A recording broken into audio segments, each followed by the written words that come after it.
to rock? Yeah, let's do it. All right, everybody. Welcome back. Welcome to episode 119 of the Ready, Set, Blow podcast for Wednesday, January 9th, 2019. 2019, Chase. We got a very soft voice happening right now. I know. What was that about, dude? It's 12:30 at night.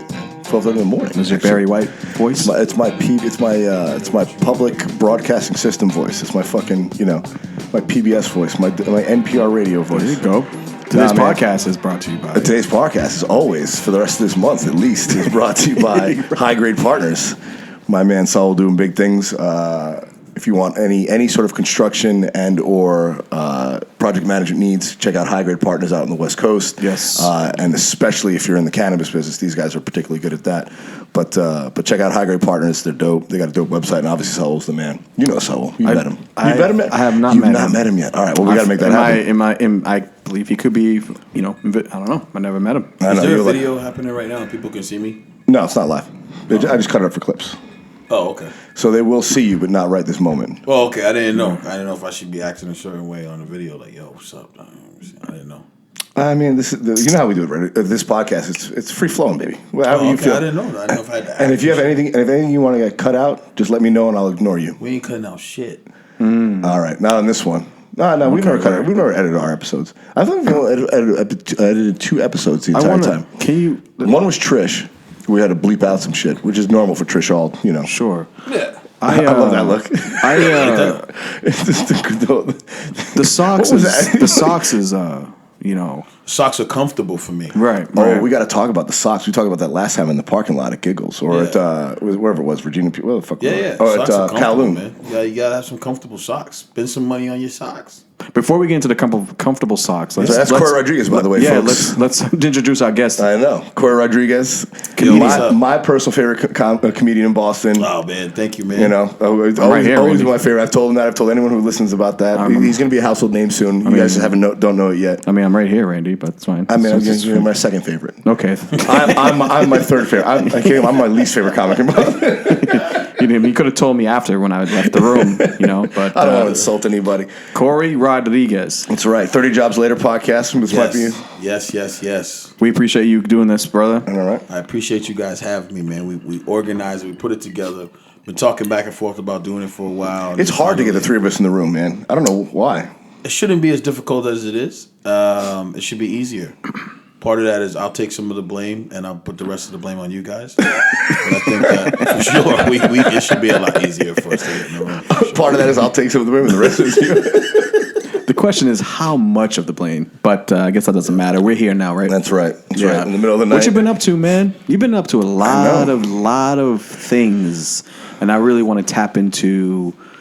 The last time Corey was here, I would say, was about a year ago. Was it about a year ago? No, the last time he was here was probably 7 or 8 months ago. I'll look right now while you guys are talking. Sure. But it's been a while. It's been a while since we've had him on the podcast. It's been a while, and it's been even longer since Corey's seen me do stand up. Oh my God, we're gonna talk about that too. This is a 420 friendly podcast too, right? Oh, we can get high. I'm gonna get high as fuck. It's called Ready, Set, Blow for a reason, man. Oh yeah, so that's why I was gonna do the. I didn't know what that. No, dude, Ready Set. I didn't know what was about to happen with the blow, baby.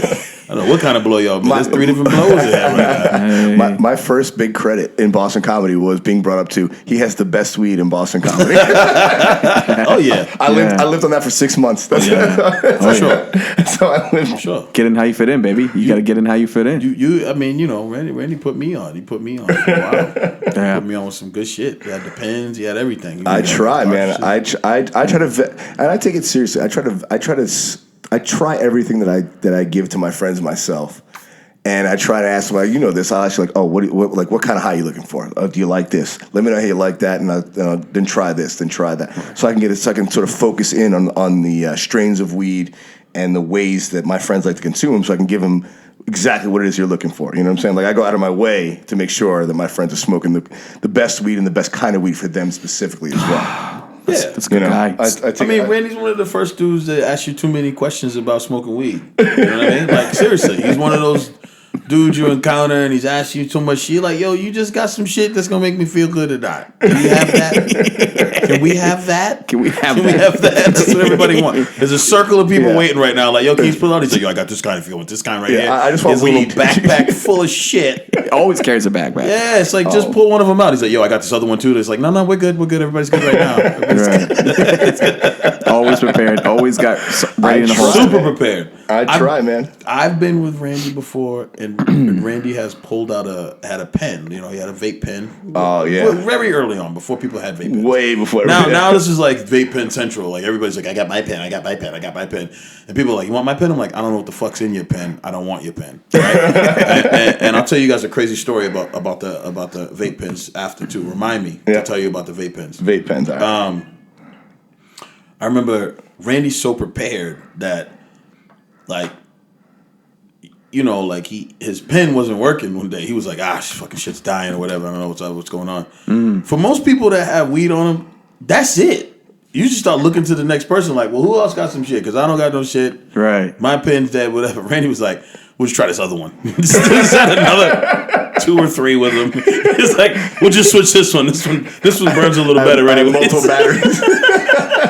Like it was an oil filter on the car. He just had extra ones, right? Crazy. You know, I mean, that was funny to me. That was one of the things that made me start laughing. I was like, oh, this dude he's with it. You know what I mean? Like, he's ready to go. He's ready to go. He's ready to go. He's never going to be... He won't if it doesn't work out. It's not because he's lack of being prepared. I try not to. Man. You know, so it's gonna be ready to go. You gotta be ready to go. There's a lot of things I want to talk about, man. I want to talk about comedy. I want to talk about weed. I want to talk about. Oh, so it was April 11th, 2018. So 9 months ago. Wow, 9 months ago. Yeah, a lot has happened in 9 months, bro. A lot of that's happening. Episode 75 for those listening out there. I think a lot has happened in 9 months. That's nuts. It's been 9 months. It seems like it's been longer than that. Yeah, we were just doing that. You guys were just. Obviously it's late night. We're here at the Nest. We're podcasting, and you guys just did a set. You guys were on the same show at McGreevy's earlier. Rainey, obviously you did a set. Corey did his thing. Now, you said that he didn't see you do comedy, right? You haven't seen you do comedy. He probably hasn't seen me perform in a year. Long time. Well, yeah, at least 6 months. Last maybe time more. I saw you, we were downstairs at some. We were in one of the basement shows, some mic or something you were performing at. And it was that was the one and only time. Oh shit! Really? Yeah, that's it. It's funny because the first time I ever did McGreevy's, I went up before Orlando, and I didn't know Orlando was going on. And I saw him walk in, and while I was on stage, I was like, "Oh shit!" Yeah. And this is probably like a year and like 15 months ago, something like that. Right. I'm like, "Oh, it's like my third time getting booked on anything like on a book show, not just an open mic." I'm like, "Oh shit!" Right. I don't want to bomb in front of Orlando because I respect Orlando, and. Which is interesting. No, and he's like, I was like, oh, good job, whatever, after the show, and we just hung out, didn't say much. But then, like 3 weeks after that, I remember you were giving me a ride back from McGreevy's. I was just hanging out that night, and we were just hanging out, and smoking weed after the show, whatever. And you give me a ride back and to my place here, and you're like, oh, hey, Orlando told me he saw you. I'm like, oh shit, because I was waiting for the critique, And he's like, and what you said to me is like, Orlando said to you that I'll be all right. Not that I was any good at the time, but he's like, oh no, he'll be all right. And I was like, and that meant a lot to me. Like the fact that Orlando was like, oh no, he'll figure it out. He's got and I think what I meant. I don't remember saying those specific words, but it sounds like something I'd say. And if I said that, what he would have meant by that is that like he's straight, like you're gonna be cool. Like there's some people you watch and you're like you can't see how they're gonna make it. Oh yeah, I mean I was do. 7 or 8 months in at that point. I was like fucking raw. But still, shit. some people are a month in. Some people are 9 months in. Some people are 8 years in. Some people are 20 years in. Yeah. You're like, what the fuck? Right? So it just depends. We're all different. Yeah. So he clearly saw you and was like, oh no, Randy's gonna be straight. Yeah. Like not meaning that you were bad. You clearly were not bad. Yeah. Because otherwise it would have been different. So it's just like it's a weird thing that you notice. Yeah. And so I was just glad that he saw some potential and was like, all right, thank God. I was like, oh, at least he didn't say, oh man, that motherfucker should just give this shit up now. And I'm not gonna lie either. Like it's hard to tell super early on because people are so caught up with there's so many semantics of trying to do stand up early on where like your nerves, your confidence, your material. your memory, you know, your presence, your delivery of the same shit, just all of that. So like you have those things that's a really big deal. Your confidence is huge. You know, your memory, are you saying what you actually thought about earlier, or your nerves fucked you up? So you're not even saying what you wanted to say the way you wanted to say it, and therefore you lose confidence as you're going, right? Yeah. So that happens to people. And so early on it's difficult because those things can win and your jokes can't win. And you could be super smart. You could be like, yo, I wrote the funniest fucking shit in the world. I'm so funny. But if you can't get it out, not funny. People can't look at you telepathy, right? They can't just look in your eyes and be like, yeah, that was some funny shit right there, dog. That was funny. I know what you was thinking, right? They need to hear it. Yeah. And it needs to come to them the way they need it. It needs to come to them. And so, you know, not the way it needs to come to them, but the way they need to hear it. They need they need to feel it. They need to hear it, whatever. So it's difficult to tell that about someone early on. But after someone's been doing it for a little bit, you could kind of see what kind of paths and what kind of strides they're making. If they're not making strides, then of course anybody logical. Yeah, you worry about their progression. A little tougher. It's like a kid that's not progressing. He's a good kid. He's a good kid. Yeah, right. The nicest way to say give it up. He's a nice guy. It's like, all right. Well, but if you have a child and they're you know however old they are and they're not walking and they're 3, you know, 2 and they're not walking, right? You'd be like, fuck, man. I'm not saying my kid's never gonna walk, but. Taking a long time to walk, right? So then that leads to people's speculation because at a certain point you feel like you should at least have certain baseline things out the way. Sure. If you've been doing comedy a year or 2, you should know to move the mic stand out the way. You know what I mean? You should know to move the distractions from in front of you if you're not the type of comedian that's going to stand there and hold the mic in the mic stand. Yeah. You should know to move the mic. If you don't know that yet, then you're not necessarily making the strides with your peers. It doesn't mean you won't eventually leapfrog them all. This is the thing with art. Art, we always have to leave that fucking space where it's like, but they could come back with a bang and just run right by you. There right? is that. Art, you have to leave that all the time. There is that weird thing where you can plateau and then all of a sudden bang. And you're like, there is that. I do believe that. Yeah, I don't even think you plateau. I just think you just don't get there yet. Like there's you make that like the leap. Yeah, people are just bad. They're bad, and they can plateau too. You're right. Yeah, they can but plateau. then they make the leap to the next level. Then they can discover something else. Something happens in their lives or whatever. Yeah. And they are able to connect. They just get it. Sometimes it clicks for people late. You know, it clicks for some people in 2 years. Clicks for some people in 5. Clicks for some people in 10 or 15. What we used to hear growing up, coming up, doing it. What we used to hear is they'd be like, "You're a fucking baby. You don't know shit until you've been in this shit for at least 10 years." That's what everybody would say. And so I remember being 2 years in, and I was headlining, and I was like, man, I don't know why they're saying 10 years. That's crazy. And I remember being 4 years. Well, not everyone's a prodigy, Corey. No.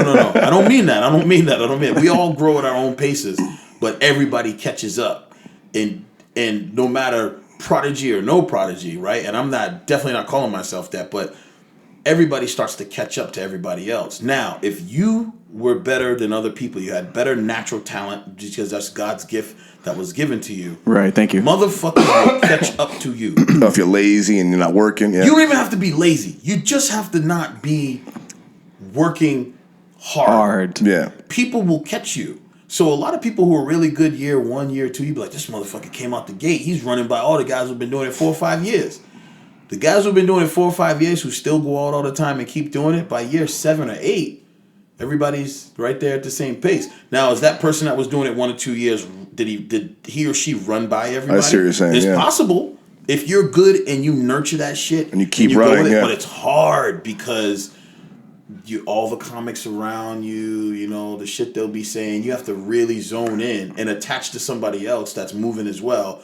And get rolling. Yeah. Otherwise, it's more difficult. It's not that it can't happen, but it's more difficult. Yeah. You know what I'm saying? Yeah. And so, sort of playing up to the next level. It's like, if you can play varsity level, you might be the worst varsity player, but you're better off playing with them to get better than to stay in JV and be the man on the JV team, kind of thing. 100%. And you also, but the thing is, you don't realize that though. The problem is, a lot of guys. You can think about guys in the scene right now. I'm not going to say anybody's name about anything, but there are people who have taken off and they grew faster. Like I said, myself, I was headlining in 2 years. That's crazy. 2.5, 3 years I was headlining. And there's people who they don't have the time, whatever. It's just, I don't know why. I don't know. I wasn't like, oh, I'm gonna fucking make it happen. I didn't think about that. All I was trying to do was do well. No, I wasn't headlining everywhere. And when I was 4 years in, I look back at the stuff I was doing 2 years, like we all do for a long time. Ugh, yeah. I look back at this stuff in 2 years, and I was like, oh my God, how the fuck were people laughing? Yeah. This is crazy. Yeah. This is fucking hard. This is bad. Like, I feel bad about myself. Like, bad. The worst. Yeah. And then 6 years, I'm looking back at 4 years, and I'm like, oh God. Like, there's no completion. I'm not even completing those jokes. Like, I'm just saying shit. You know what the worst thing I've ever been told? But like not even a response, like when I said a joke, like when I was starting. Obviously I was not good. The worst thing I've ever been told was not, hey man, like you weren't funny or anything, because they didn't want to say that. The worst thing I've ever been told was, hey man, yeah, you look like you was having fun up there.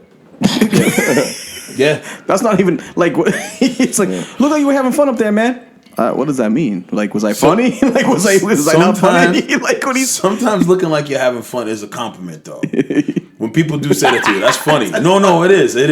Fuck that. It sounds fucked up. But for people to say you look like you're having fun up there, that is good, because as long as they're not being an asshole to you, a lot of times when people are saying that, they meant that they actually had more fun watching you have fun. There's nothing worse than watching somebody struggle. Oh, yeah. That's why when we watch movies and we see agonizing scenes and things where a person is in distress, it makes you feel a certain way. That's why you're like, fuck, man, that actor or actress is great. They put you in an angsty position. Well, a comedian does the same thing. There's a lot of people who get, like, it doesn't bother me. Like, as a comedian, it's funny. You know what I mean? When somebody's doing the worst, we all know this. It's the funniest shit in the world. You're rooting for everyone to do well. But it's funny as fuck when they do. No, you know what it is. It's funny when it's definitely funny, but it's funny when it's someone who you know can do well, and they're bomb. When it's like like a fucking 2 month comic and they're eating a dick, it's like, oh my God, I feel so bad for that kid. You know, like I know those growing pains, but it's like oh, if like you watch, like a fucking pick a name out of a hat, fucking Orlando. If Orlando bombs, it's like, oh, you know he can crush. Look at this idiot. Look at this. Oh, how funny was that? It was way funny. But if it's someone who has not like, who you don't know can normally do well, consistently do well, it's like, oh man, I feel so bad. I feel so bad. That's 100%. You know, 100%. But the people that are 2 months in with him, they're laughing at him. It's funny. It's funny to them. Yeah, his peers. Because his peers are laughing at, and then eventually that equals out too. Someone's doing it long, and someone's doing it a couple years. This is what you do. Yeah. If you're seeing them fucking bomb and you're a comic and you're watching it. You know what I mean? I'm not saying a newbie like, someone a third time on the mic. Yeah. I mean, because clearly, I don't want that person to be so discouraged that they're heartbroken or whatever. But anything past that, fuck it, man. That's just funny to me. You don't have to be doing it too long. You start calling yourself a comedian, you're out there doing it, the shit's funny to me. But if you're somebody who's out there trying it, you're not a part-timer really or whatever, calling yourself, then you're not really doing it. It's just like, that's what you know what I feel like?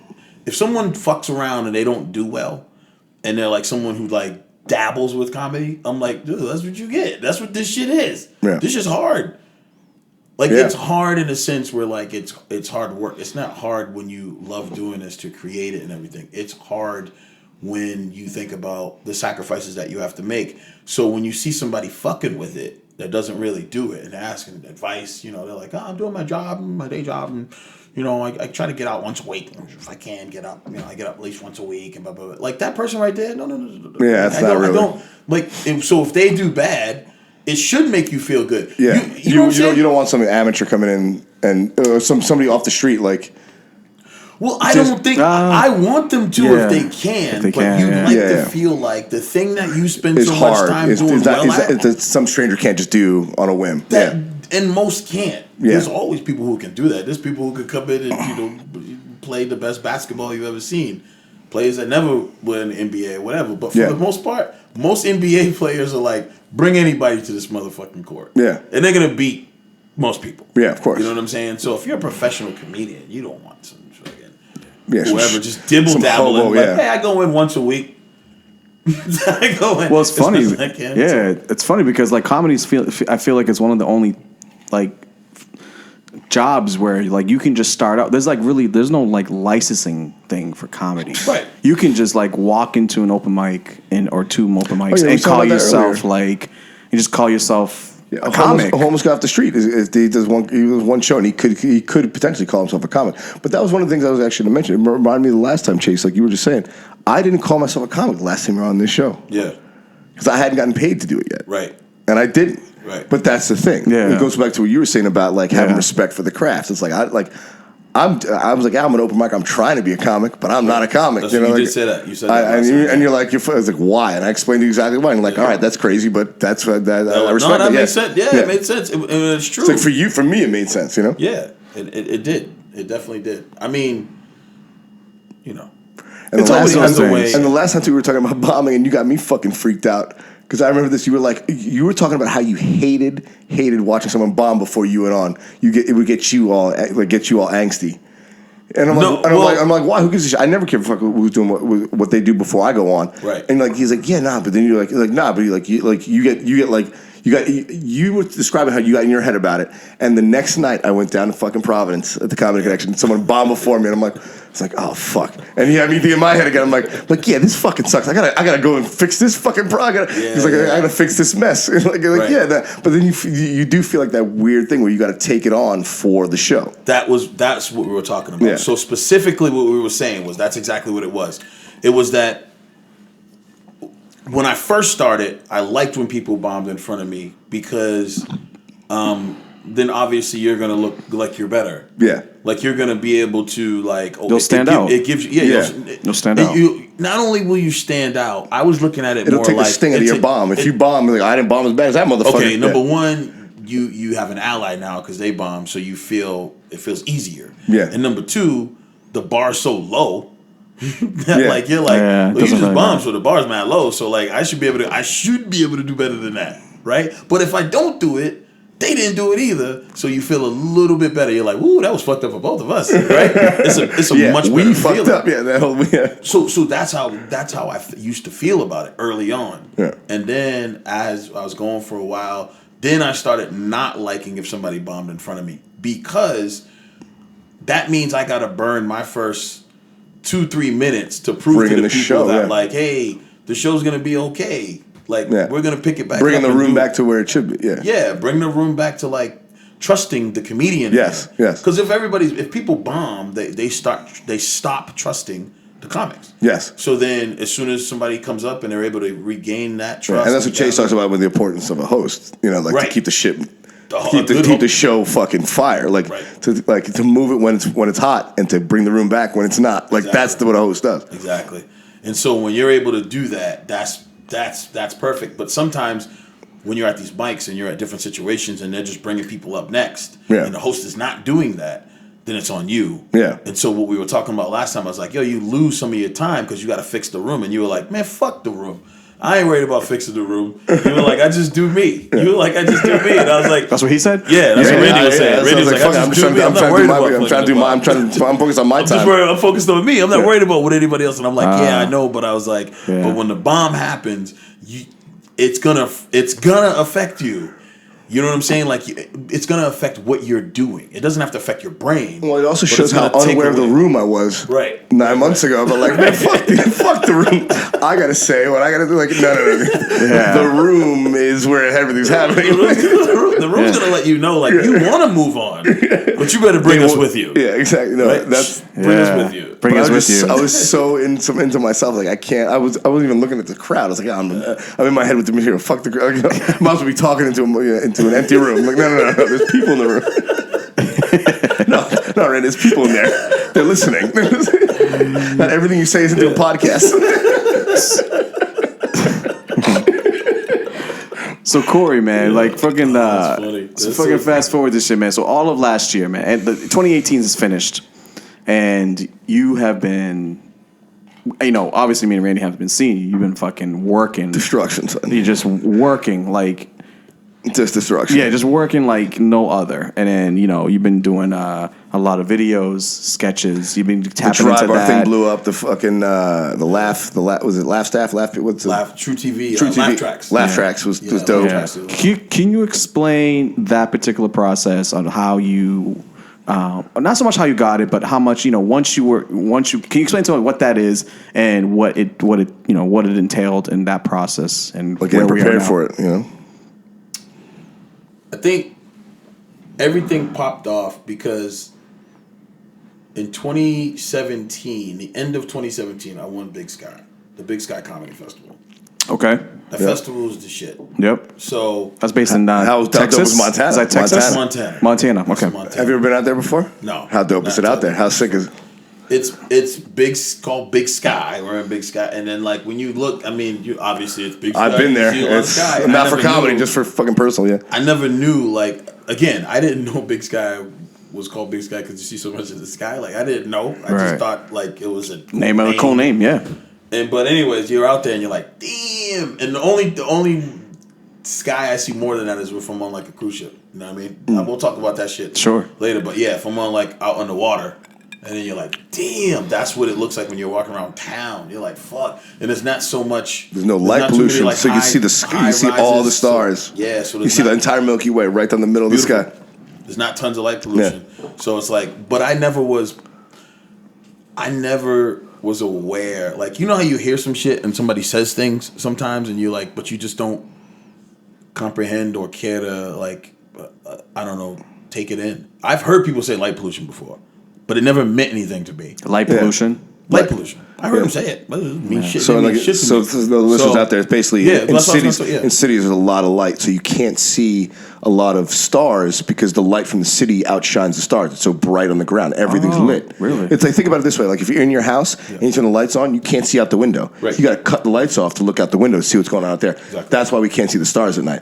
But in places depending on where you live, but in Big Sky, there's not that many people living there, so you can, and it's up, and then you go up to the top of the mountain, and it's fucking all the lights below you, so you can see everything. Sure. Beautiful. Yeah. So you're there. So with the minimal light pollution, I heard it, but I never paid attention to it. Okay. And then I'm out there, and people are like, "Oh, there's no light pollution. Look how beautiful this is." And then you just start being like, "Oh, light pollution. Oh, okay. Light pollution because of the light. Okay. Boom. Now it registers like I actually put the words with what I'm looking at, and then I'm just like, oh, now that's my regular vocabulary. Now I'm like, oh, the light pollution out here sucks, huh? Like, it's just in my it means something to you, yeah, it means something to me. So, but it's funny, and so I'm looking at it out there. So that was the most beautiful thing about it, that part, and then the festival. The festival is beast mode. Killer comics. Oh my god, Big Sky Comedy Festival was fucking crazy. There's tons of industry there. You don't know everybody's trajectory and path and ways is different. It's all different. You just never know. Like, I don't know.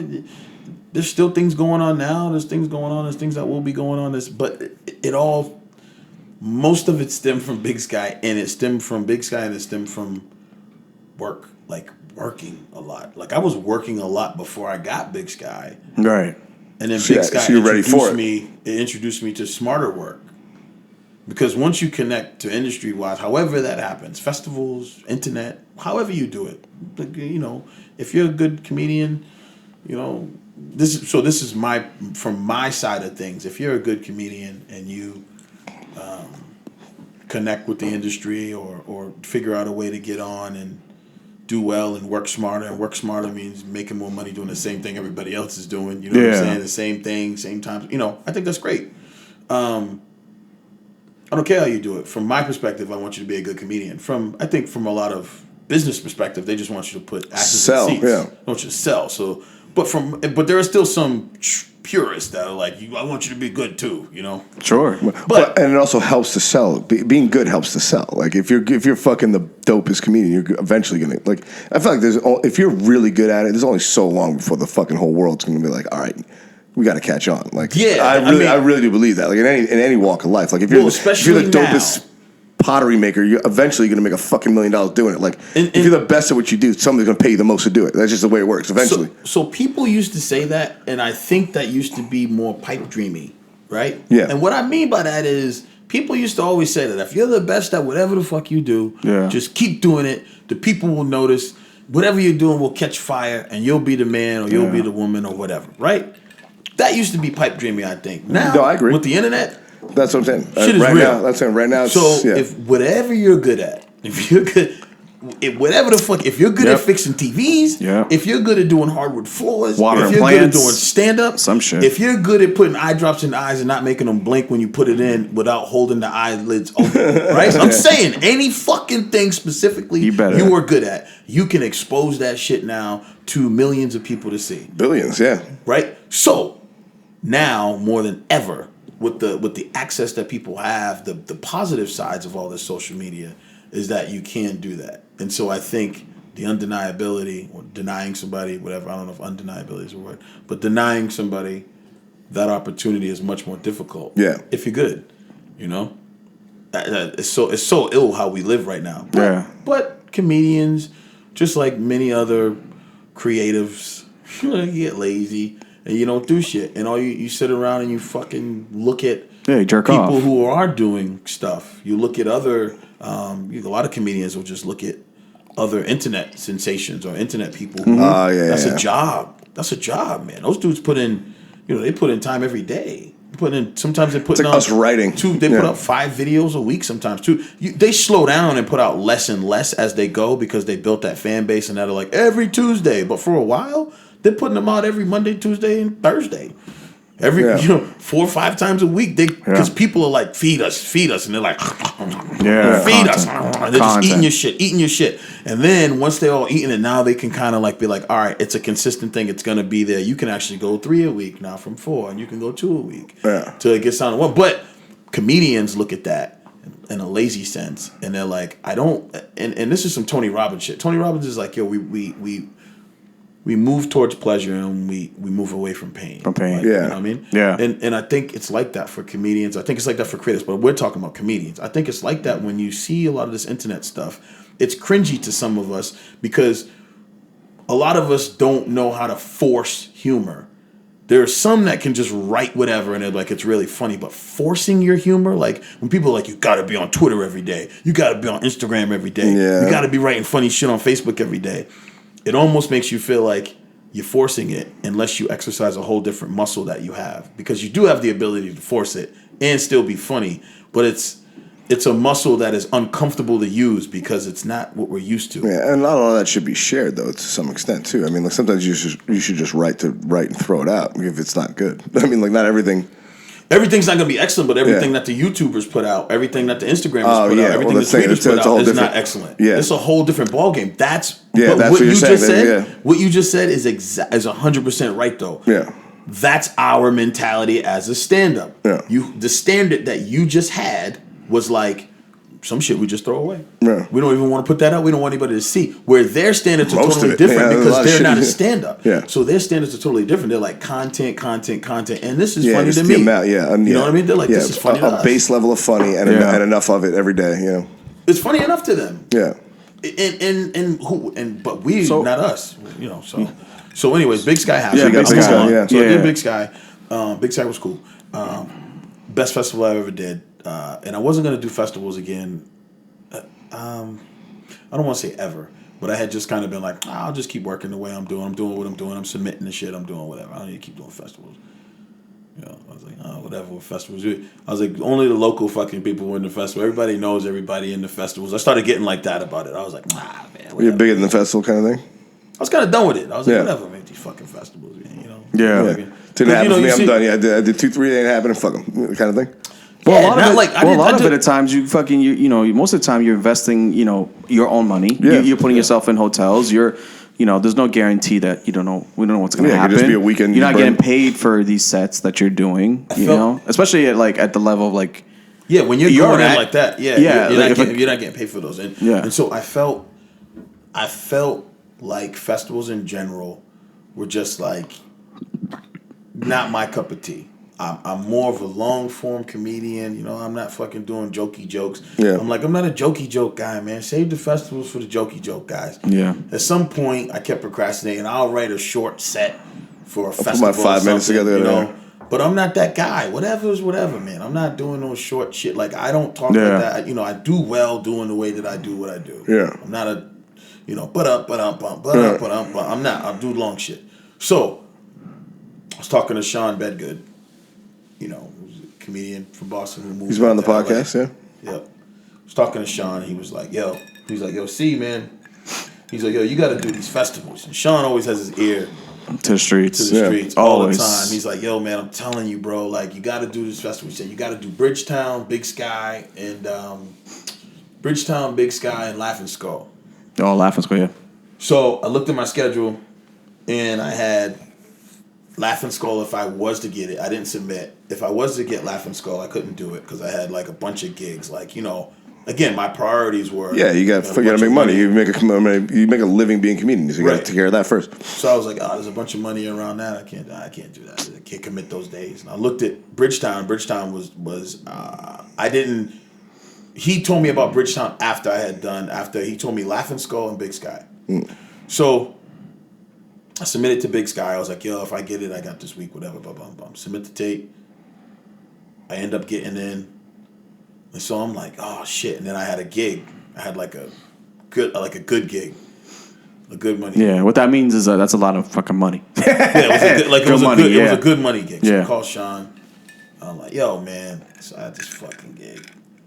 So I got this gig, and I was like, but I got into Big Sky, the one you were talking about. He was like, yo, you got into Big Sky? I was like, yeah. But at the time, I'm not knowing it's like what it was. A big festival. Get into Big Sky. He's like, yo. I was like, yo, but I got this. I was like, I got this other gig, man. I might just take this gig, man. Shit, you know, it's some decent money. He was like, yo, like, he's like, nah, man. He's like, fuck that money, man. He's like, I might have had some colleges around the time. Maybe it was like 2 colleges or something like that. He's like, man, fuck that money, though. He's like, yo, that don't mean. He's like, dog, you about to go out there? You're like, you got to take that opportunity. I was like, all right, man. I had to call you and hear that because I was about to just be like, thank you, but no, thank you, right? Because I'm thinking, if you don't win, what the fuck, you know? But then you get to Big Sky. This is why it's one of the illest festivals, I think. You get to Big Sky, and they tell you right from the beginning, they're like, yo, you don't have to win this festival because all of your judges are industry. The fact that you made it into the festival is the shit. Yeah. You know, like, this festival's, like, different than a lot of other festivals. You know, they're going through, he's saying all the nice stuff, just, you know. And so, it's with Wayne Wilcox. He's talking about it a lot. He's one of the dudes who runs it. And it was just funny, man. Like, he's going through and he's saying everything, and you're just like, you know, you're just like kind of daunted. You're looking around all the other comedians. It's funny, man. So, fast forward, we're doing the festival, and like he said, you're cool if you get in. There's all this industry there. Festival goes well. First night goes good. Second night goes good. Third night goes good. Boom. I won the festival, luckily. And then, luckily. Yeah, no, seriously. Fuck you mean, son? It just was good. Like, the people in this motherfucker were good. Like, I know, but you know how good you are, son? I'm just washing my guest nuts a little bit, sorry, guys. Yeah, no. But it was cool, man. Like, I did not think that was going to be the case, and I was just excited. You know what I mean? Like, of course you go in and you always want to. Of course. You're always preparing for it, but I'm telling you guys, in my head, I was just like, there's so many people here who can take this. I haven't done a festival, but I feel like something like that. It's like, it's also it's like judging I feel like you'll know who the strong comics are, but like to pick amongst the best 3, it's like, all right. It's a flavor thing. That's what I'm saying. It's a flavor thing at that point. It's like whoever's judging you at that point likes your shit more than their shit. Not that their shit was any better or worse. It's just different, you know. It depends. It depends on the festival. You know, people had already done people in this festival already done Conan. They had a bunch of them already did late night. A bunch of them already did other TV. Like, it was like that. It was like all these people were coming together. Yeah. So it was like, you know, so you're just like, oh, okay. Yeah, I haven't done any of that shit yet, you know. So I was just like, man, this is cool. And then you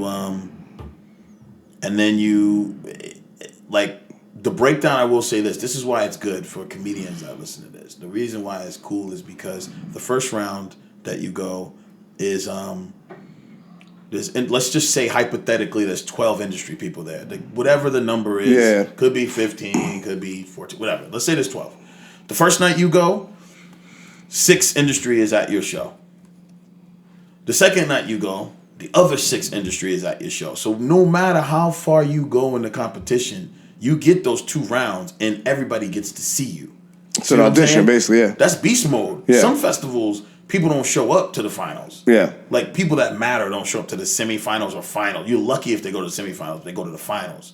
You know, like, any festival that's not any mid festival and up, they're gonna come to the mid festivals. They're gonna come to the finals. Yeah. Mid festivals and down, I should say, they come to the finals. But up from there, they go to a lot more of it, And this festival makes everybody come together. Like you're hanging out with the industry. They want you to like relax and not be so like, hey, how you doing? Did you like me? Right? They want you to just kind of like hang around with everybody. I've never been to a festival like that. They want everyone to like intermingle to get to know each other and be human for a little bit. And so you're even talking to some of these people before you do your set. You know what I'm saying? So it's not like you're just up there and you're like, oh, like it's way more comforting. Yeah. So that was the coolest thing about it. So first round happens. Second round, you see the other 6 people. The third round, you see most of that industry, all of the industries together, judging the whole thing.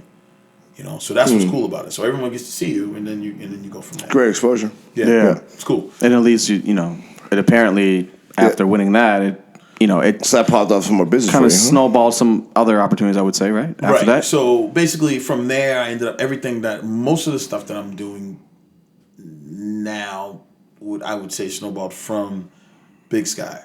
Sure. A lot of work, again, I was doing on my own, individually booking some things. But then, like, other things have come from if I list down the list, it all came from Big Sky. Except colleges. I was doing colleges before Big Sky. That's initially what was keeping me in the game hardcore. Was schools and being able to do that and whatever. But, I mean, now, in terms of just making a living doing this shit? Yeah. I mean, I've been strictly doing full-time stand-up since I started in 2006, but I've been only doing stand-up since 11, 12. Oh, what a gift. What a fucking gift. So 6 years, I would say, 6 years. 6 years in, I would say, right? 6 years, 5 years in. You said no, more than 5. Oh no! Oh, yeah. So 5 years in. Yeah. So in terms of going full In time, terms of making full so time. about 6. Yeah, about 6ish. Yeah. You know what's interesting? What a treat. I mean, I fucking wish. 5 years, no, 6 years this year, and I full time this year. Yep. That I decided to do it. Yep. It's first of the year, so that's crazy. I decided year 1, but I need a new job. Yeah. For a brief time, I was working in New York, and I had when I was living there, part of the time I worked at a adults with mental disabilities facility. Adult what? Adult facility. Adult facility. You better fucking clear this shit up. You mean it's like a point theater, a facility with adults with mental disabilities. Okay. I don't know what I said before. I just said a lot of illdies and adultities. An adult facility. You said adult facility. I was like, motherfucker, you in like a porn theater. You in a gay bar, nigga? I was like, I got no fucking talking about. Like, I don't know what he was talking about. Yeah, mental disabilities. Got mentally disabled adults. Right. That's what I work with. But before you go to New York, so when did you go to New York? At what point were you in New York? From the time you just kind of stand up in Boston? So I won this festival called like the funniest comic in New England, which is like I hate that. I hate the title of that festival because I won that and it was like my credit for a while, and then I just stopped. Like I didn't want to use it because I don't like the way it sounds. Like I'm happy that I won it. Yeah. But like. It's just a name of a competition, not necessarily the funniest comedian in New England. Yeah, so it's annoying, but that's what people hear. Yeah. Like, there's the funniest guy in New England. You know what I mean? Like after the show, there he is. Like it's like I don't like it. That's not me. That's not my attitude. That's not my persona. Yeah. That's not my mindset. So like they still have competitions like that now. But the festival, the competition itself was cool, and it was actually the funniest comic in New England contest. Is what it was. It wasn't like a long that was the name of the show. That was the name of the contest. Yeah. You know what I'm saying? So you go for a few times, you go a few rounds. Yeah. And it was the funniest comedians in that contest, not necessarily New England. Right. Because not every comedian joined the shit. Yeah. Right, but that's the name of the exactly. festival. So whatever, it was cool. It's a thing put on by Treehouse Comedy, Brad Oxford. It was cool. Yeah. A lot of comics came out to do it. They got filtered down. Sure. There was a bunch of them who started. Yeah. It gets filtered down, filtered down. For sure. And then boom, I ended up winning that. And so that's when I ended up moving to New York. Yeah, because after I won that, it was cool. Like I got a bunch more work, and then I was like, "What year was you in New York?" City. I was in New York because I moved there maybe the end of 11, I guess. So I was there from like 11 to 15 or 11 to 14. Really, that long? Yeah, I was there like 3 years. Oh, okay. Maybe 12 to 15. Okay. I thought I thought it was like kind of like a year and a half or something because it seemed like I stayed there for 3 years. Wow. Okay. Lived in Brooklyn, but I moved there, got management. So I went there. I moved there. one of the people, which was Coastal Entertainment, Linda Rowe, was there, and she was like, "Yo, I like what you did." You know, she said,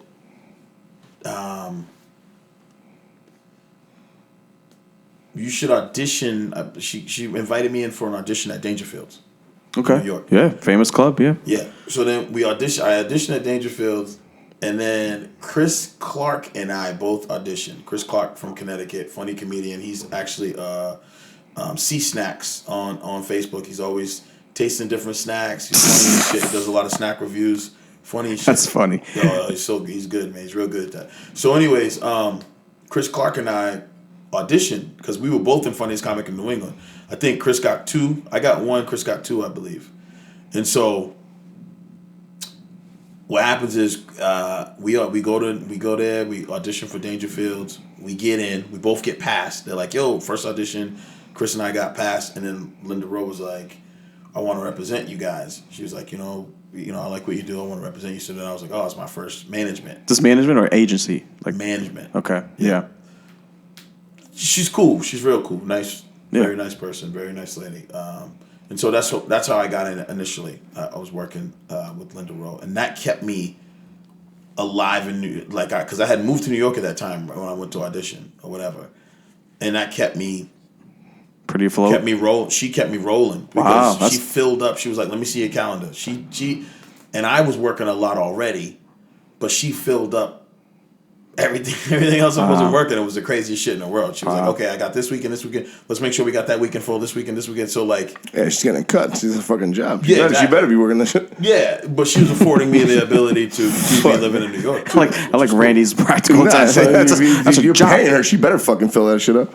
Well, yeah, I mean, she's making a cut. She's definitely making a cut. Yeah, I mean, that's how it works. Yeah. Good. You got a good manager. You felt good. But there's a lot of people right now, that have management that are getting a cut and they're not getting booked as much as they should for whatever reason. You know what I'm saying? So it's hard. Like, it's not always that easy. Like, yeah, I get it. That's what I'm saying. She's doing what she's a good manager. A good manager would do that.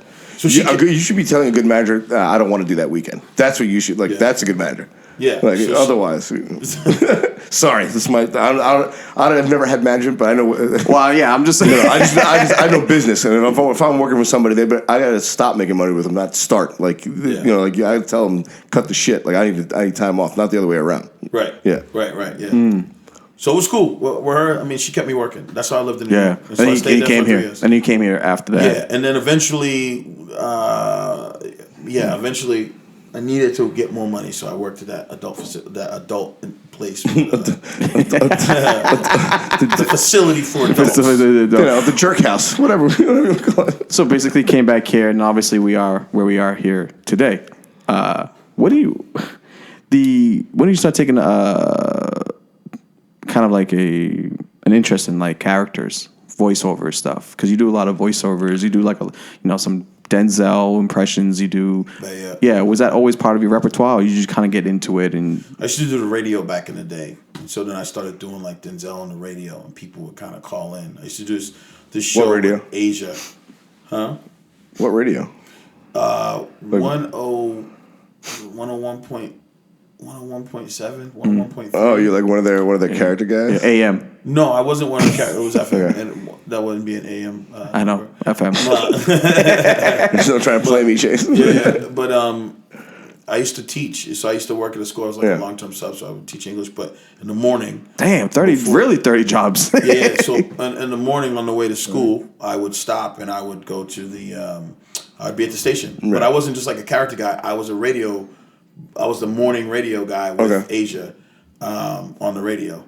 And so I would do morning shows. So the secretary, people from school would listen before I'd be on my way into school. It was kind of funny, you know what I mean? Like the principal went, because I was supposed to be there. I always be about 10 minutes, 5 minutes late, and the secretary used to cover for me. Oh. She would always cover for me, you know what I mean? Or the teacher that worked next to me, man, I loved her, man. She used to cover for me, you know? Yeah, she used to cover for me all the time. I know, but you said that like 3 times. Like, that means like she must have been really good. She was real good. Yeah. You know what I mean? Miss Stafford, the older lady, but she used to Shout out Miss Stafford. Yeah. Oh, my goodness. She used to always be like, she'd be like, Mr. Rodrigues, I got you. Or I just call her on the phone. I'd be like, I'm a couple minutes late. She's like, I got it. Don't worry about it. And the kids were crazy. But she would just open the door to her room watch them for a minute. She'd be like, all set. And then, like, you know, it was so cool. She used to do that. But I would go in and do the radio in the morning, but my secretary would always get my back. Because you got to sign in the morning when you teach. Like, you got to sign in. Fuck yeah. They need to know, like, the regular teachers too, not just subs. When you get into school, you're supposed to check off what time you got in a lot of time. Really? Punch cards, yeah. Yeah, so then they know what time you walked into the school. I thought it's a salary job. I don't understand the... Nah, son, they gotta keep track of mother... All right, well... So, we're doing... Chase. Yeah, Chase. Chase, we know what you think about work, son. Yeah. We know what you think about... You heard having this. Yeah, I heard it say, yep. His boots were neatly placed with his belt in them by his side. I believe if I'm still in the building, I'm still should be getting paid. I don't necessarily have to be where I have to be. You don't have to be conscious. You don't have to be ready to secure the area or help in case of emergency. You know, you don't have to fulfill any of your job duties. You have to be, present. Just have to be present. Yeah, you have to keep it small. So, no, so he was asking about the characters, but so you're in school and on the radio? Yeah, so I started doing it on the radio. People would call in, and I would just start messing around like Denzel on the radio. Then people would start calling in and be like, yo, what would Denzel say about this? Right. You know? And then so people would start doing that, and then sometimes I would just do drops as Denzel. Like they would be like, "Yo, do this one as Denzel," and I would do a drop as Denzel. You know, a drop is just, you know, make sure you call in the 101.3, blah blah blah blah blah. You know, and I would do that as Denzel. You know, every hour on the hour. You know, like shit like that. You know, but I would say it as Denzel. Right. And I would do things like that. You know, and do you use that on stage a lot? Because I know you've done it on some of your stuff, but I didn't know you did that until I started seeing this shit on Facebook and on Instagram. I've never seen you ever do Denzel on stage as an act. It depends on what crowd I'm in front of. Sometimes I'll bring things up, but I don't really force it in, and I haven't written anything to it. That's the thing. I feel like it's weird. I feel like if you're gonna, I don't know. I feel like. It's impressions are cool if you write with them, not just saying shit in the voice. It's just kind of like a weird trick. I don't do that. Yeah, I don't know. It's a trick that doesn't even always work if people ain't riding with it. You know what I mean? Sometimes I've tried it. I've just said something, but I'm like, this doesn't get what I want. So don't do it. Yeah. You know what I mean? I don't do it. So I need to. But that's lazy comedy for me to just throw it out there and not get what I want. Yeah, I could get something from it if I wrote. But you're funny enough. You don't need to be doing that shit, son. Like, your writing's good enough. Like, yeah, but that's not a knock on it, though. I will do it. I have not taken the time to write something with enough clarity so that I just do it. There's been times when I've been like, you know, oh, look at that over there. You know what I mean? I've just done it. And I'd be like, yo, you know, that's what Denzel says or whatever. You know, and people be like, ha, ha, ha. Yeah. I'm like, Denzel Washington, he says that. They're like, ha, ha, ha, ha. And then I'm just like, nah, you know, like, whatever. Like, but see, that's because I haven't taken the time to, like, set them up, prep them, let them know this is what I'm about to do. Like, if I was to write a bit and set up a scene or something like that I was doing, or be like, I was with Denzel Washington the other day, and we were both hanging out, you know, we were just reenacting Training Day together. Get out the car. You know what I mean? Like, it just all of a sudden stop being stupid like that. That would actually be hilarious. You know what I'm saying? You so and him. Yeah. When you finally get to me, like, hey, exactly. I can do you. No, you can't. The one thing about Corey that I always notice is like when you perform is like you always seem like this. I think I said this earlier, but that was for me. But you always seem like you're enjoying not only yourself, but you're also enjoying the people that's in the crowd. Yeah. You know what I mean? Like when I see some comics. Sometimes some comics like they're just like so into their bits and their material, they're not really like engaging like with the audience or like the energy. They're not accepting the energy that's coming from the audience. They're so into their material. They're going on. They're over they'll go right over the bit. Oh, it's like what I was saying. It's you know what I mean? It was like what I was saying last time. Same shit. Like I don't give a fuck what's going on in the room. I'm in the middle of what I'm saying. Mm-hmm. That right there. Yeah. Like not engaging with the crowd, not being present. Like you're delivering your material, but you have to be present in what you're saying. Yeah, and I know what you're saying. You seem like excited to be on stage when you're on stage. It seems you're having fun with everyone else. You're laughing genuinely with them. You're not. None of it's forced. There's no sort of acting going on, right? Yeah. I mean, it's like when you laugh on stage, you're laughing because you're having a good time. You're like partying with the crowd. Like you're having a good laugh with the people in the room, as opposed to. you like Jason's saying, like delivering your material, being caught up in whatever the fuck you're trying to say. Yeah. I think I agree with that, Jason. Yeah, I think that comes from liking people. Like, I feel like, yeah, man. Yeah, no, I agree with you. yeah, I agree with you. I think there's a lot of people, 100%, that comedians or not comedians, that aren't fond of people, but I like them. So Yeah. When I look at them, I see things about them. I just like them, you know. Like I feel some shit, and then I just look. Sometimes I'm looking around, and there's just connections that happen. I'm like, I connect with this guy. He's like really enjoying it, or like, this guy's really upset right now. Like the same shit that we all notice as comedians, but I look a little bit farther into it, you know. Like Yeah. I don't know, just You because start I creating care a little narrative in your head about them. Yeah. Yeah. I don't know. Just like in regular life, I like people. Like there's a lot of times when I be with people, they won't say hello to somebody, but I will just because. Why not? I know that like the housekeeper, you know, like people fucking disrespect the housekeeper. You know, like you know what I'm saying. I'm not saying being mean, but I'm just saying like people like the housekeeper. Yeah. People will be like, I'm not ready yet. You know what I mean? Just knocking on the door. They're like, we're still changing, you know, whatever. But it's like, You're not. I don't know, man. Like, I'm just nice to them. You know what I mean? Like, when it's time. It's how you treat I witnessed that today. I witnessed waitress, that. Yeah, I witnessed that after the set you guys did today.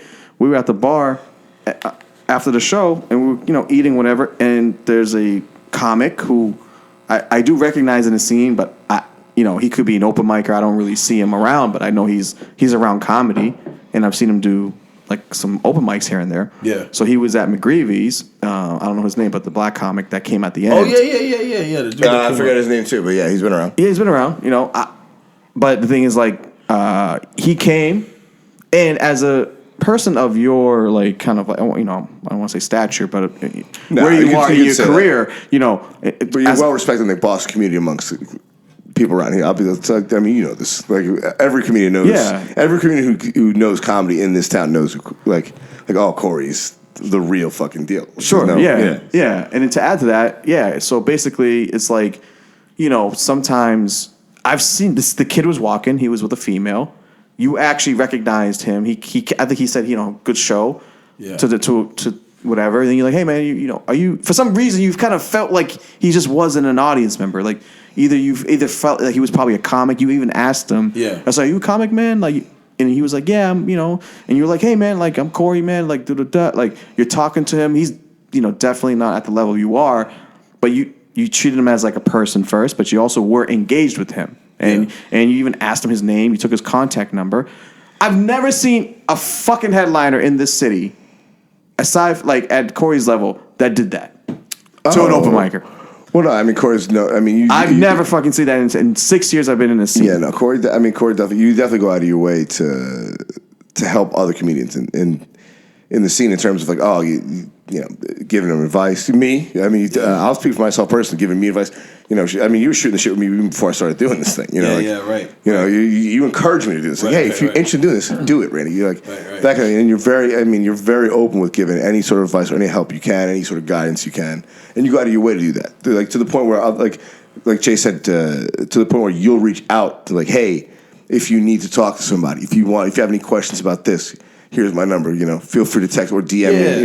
I mean, to that, like, I think there's a lot of nice guys, I feel like, out there that would do stuff like that. You know what I'm saying? Like Orlando would do that. There's a lot of guys I can think of. I'm only. I'll put him in the same pot as you. I agree. Yeah, you go out of your way. You're like, hey, if you need any advice, you feel free to reach out. Because I don't want to feel like I'm like some dude who's like some whatever, man. I might work more than some other people, but there's a lot of people that work. You know what I mean? Like that has nothing to do with it, man. I'm not talking. Just hear me out for a second. Hear me out for a second. What I'm trying to say is that. So as far as stature goes, it is what it is. You know what I mean? Like when I see somebody else who's a comic, we're all comics. So it's like I want people to have positive vibes when they're around me, comedian or regular people. You know what I'm saying? Like, and regular people, audience members. Civilians. So like civilians, yeah. But in this business is all about people look at you at the receipts that you can confirm initially. So it's not everyone looks at everyone like, what you're saying. Yeah, so like when I see someone who's a comic and he's cool, like me adding each other on Facebook is minimal of things that like, you know, whatever. You know what I'm saying? Like, cool. We'll add each other. You're a comic, you know what I'm saying? You're another black comic in the city. I haven't seen you much, you know, I don't really know you. So yeah, let's link. You know, if he starts posting some crazy shit, then we're not friends anymore. You know what I mean? But, right. But for now, it's like, why not? Yeah. Why not reach out? And again, that's not like for any reason besides that's just what it is. Seems like it's the right thing to do to me. I'm just saying it means something to someone. It does mean something. No, and that's cool. You know what I mean? That's cool, and I appreciate that. Yeah. And I do. I don't necessarily try to go out of my way to help, but I do. Like, there's plenty of people who don't know how to negotiate certain things, or they don't know how to have certain conversations, and it takes them a long time to get there to have those conversations with people, like to figure something out comedy-wise. Yeah. And if I know it or I've been through it, and you're someone who takes it serious, then I'll take the time to rap with you. But like I said before, if you don't and you're not, then I'm not going to spend any time talking to you, really. But if you do and you take this shit serious, then yeah, like, this is what I do. This is what you're trying to do. I feel like this shit is all just a rise up. Like, let's rise up if you're taking it serious. But if you're not, get out the way so somebody else can rise up. You know what I mean? And we can all rise up together and take this shit over and have fun. So you said a key word. See, together. You know, you never look at. For me, I feel like you don't look at it as this like you never looked at it as like a directly as a competition type of thing with your peers. You know what I mean? You look at it as like, you know, as a collective effort by everyone to be better and work hard and, you know, let's progress, because what your wins is his wins and my wins are your wins, because we're friends and we're colleagues. So it's not an individual thing. So many W's, so many wins come early on, and so many wins will come later from friends. That's it. Yes. Yeah. It's gonna come from that. It's gonna come from that. Somebody's gonna big time. They're gonna put me in some shit. Tony V became friends with Tony V's been a murderer in the city forever. Yeah. Comedian murderer. I know this is like I don't want anybody to like Tony V killed somebody? No. He's been a murderer. We should get him on the podcast. I have a soft spot for that man. Oh my God. He's such a good dude, and he's funny. He's always writing, he's staying relevant, he's doing his thing. Bobcat Goldthwait became friends with Tony V back in the day. They're cool. So they're like they formed a comedic relationship. Bobcat directs movies and does it. He always puts Tony in. Yeah. Tony's in all of his shit. Tony still works. Tony gets it in. Tony silently works more than so many people. And many facets of entertainment. Sure. Yeah. You know what I mean? Yeah. Doing this thing all the time. And he's always and Tony the same way. The shit you're saying about me, that's Tony. You got a question? Ask Tony. You got some shit you want to know? Ask Tony. He'll reach out to you, and Tony will call you. He'll be like, "What's up?" Tony's been around. Great example. Tony opened for Bill Burr at the Garden when he was with the TD Garden, whatever the fuck they call it now. Yeah, you're right. When he was here last. That's how much Tony's working. There's a great example. But Bill has some say about that. He was like, "Give me Tony." That's what I'm saying. He has some say about it. You understand? Exactly That's how cool he is. Yeah. Tony's been chilling with. He chilled when knew Patrice and all these dudes way back. He'll tell you crazy stories about that. Hanging with Tony, he'll tell you funny ass stories about him with Patrice. Fucking Patrice always blowing the light. You know, that's what Tony says. Tony would say shit like that. You know, he was kind of a dick. He blew the light a lot. You know, Tony says Tony's fun, but he knew him. But he knew him. He knew him. He was like, he was good, but you know, that's what he did. Those guys had to move. You know, he was good, but he had to, so it's like he's so Tony, good. He's so raw and genuine. You know, at the same time, but like a guy like him, authentic. You call him, reach out. He's not too good to do whatever. Like he does Trace got those videos with us. This dude, he does those videos. He does, and he plays whatever roles he has to play. This dude's in movies. We saw you. Movies. He performed with you. Me in Orlando. That plus at midnight, Randy. Yeah. Then he came down. He came down to Improv Asylum and was doing their midnight show. He's like, I've been doing this for years. I do it every year. Boom, boom, boom, boom, boom. He goes in, he does that. He doesn't. So there's plenty of dudes that are like that. It's just, the accessibility to some of the people is what is the turnoff. Like, I'm more accessible because we kick it. Yeah. So you see more stuff like that. But there's a lot of those guys that are like that. Tony's up there though. Tony's like, he's one of them. I got a call I didn't even send these casting people anything. They called me up for it was the movie that was being filmed here, the Detroit Project. You probably got some like stuff from them, maybe like a few years ago. And I got a call from a casting director assistant saying, "Hey, we were referred to you by Tony. Can you come down for an audition tomorrow for this part?" And I was like, "Fucking hell yeah!" You know what I mean? Like, I've never really done acting like that before. Like, but for whatever reason, it was like Tony had me in my mind. He said, they were looking for like hosts, like black comedian hosts, and there was a black comedian host as part of like in this movie. And, I went for the audition the next day. I did my best to make sure I represented him and I represented myself. I didn't get the part, but I actually auditioned for the casting director. Yeah. You know what I mean? So I was like, wow. Like, I would never have thought like a person would do that for me. You know what I mean? Right. And it's coming from Tony, Right. And I'm not at his level at all. Like, I'm just a guy that just, I do comedy. He knows I do comedy. Why did he thought that? Well, I think it's probably, like you said, I think maybe I was just, I'm just a cool guy. I don't know. Like, or he probably thought I can get the part. I don't know. Yeah. I mean, I imagine he thought about what you look like, and it probably all that. Looked like what they were looking for the scene. Yeah. I guess I was trying to deviate away from that. I guess I was just saying like. But he could have not. He could have not. Of course, he could have not. He could have not said my name easily. Yeah. And but he's a perfect example. He's just like you. You're. The reason why I brought it up, I want to just make sure people that listen to this podcast, like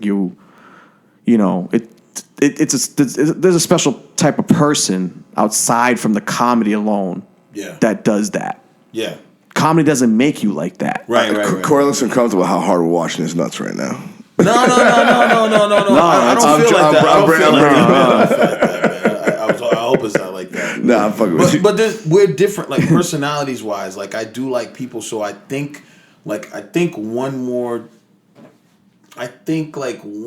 level sometimes instead of just like cutting them off. So for instance, I'm gonna tell this story. Chase and I went out like I don't know, a couple weeks ago. We were having some Chinese food late night. It's like 3 a.m. Yep. It's like 3 a.m. We go to exact time to get it. Right. We're in Chinatown. It's perfect. We're in Chinatown. Chase is like so basically what happens is we're going to Chinatown, we're going to this place, and there's these two dudes sitting in there. Yeah. Two dudes look like they're from, I don't know, two Latino dudes. They look like they're from fucking Lawrence or some shit. You know what I mean? That's what they look like. A couple Puerto Ricans, is that what you're saying? A couple dudes, man. You know what I mean? They look like they're from, they look a little Malden, Lawrence, some shit, whatever. They had like North Shore look to them.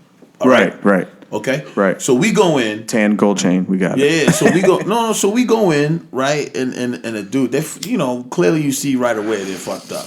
One of them's definitely real fucked up. I remember these two. Yeah. It's 3 a.m. I mean, everyone should be fucked up, but yeah. Well, it's just us and them when we go in there. Go in, and the dudes go, they were like, one of the dudes was like, yo, it's just y'all? He's like, yeah.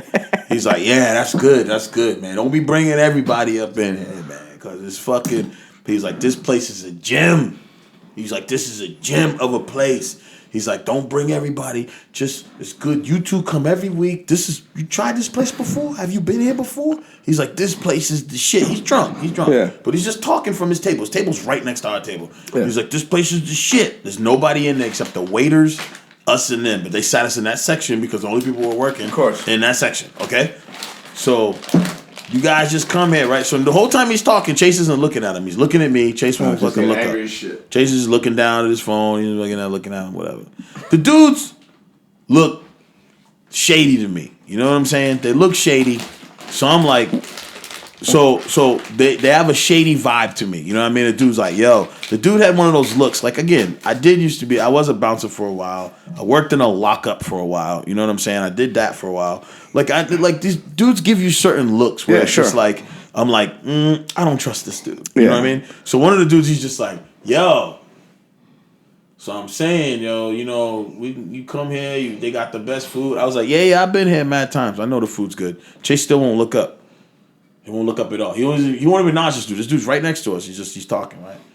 So then the dude's like, yo, it's crazy, yo. This dude won't even look. Nobody's looking, yo. He won't look, like he's talking about Chase, right? He's just saying, No, we won't. Yeah. So I say to Chase, I'm like, yo, just acknowledge this dude, man. At some point, dog. You just stare. He's like, yo, what? And Chase is like, what? I was like, yo, man, why don't you just acknowledge this dude, man? It's mad late. Just look up, just head nod this motherfucker a couple times. He's like, yo, man, fuck that, man. This fucking dude's drunk, man. Fucking with that dude, right? That's how he's acting. Stays on his phone, keeps his head down. Oh my God, this shit's crazy. So the dude's like, yo, it's a good time in here. Yo, it's mad fun when you come in here sometimes. It's just good. The food's good. Right? So he's with another dude. The other big dude, he's with another bigger dude. The bigger dude gets up, comes over. Ah, shit. And he goes, yo, you got a light? I was like, nah, I don't got a light.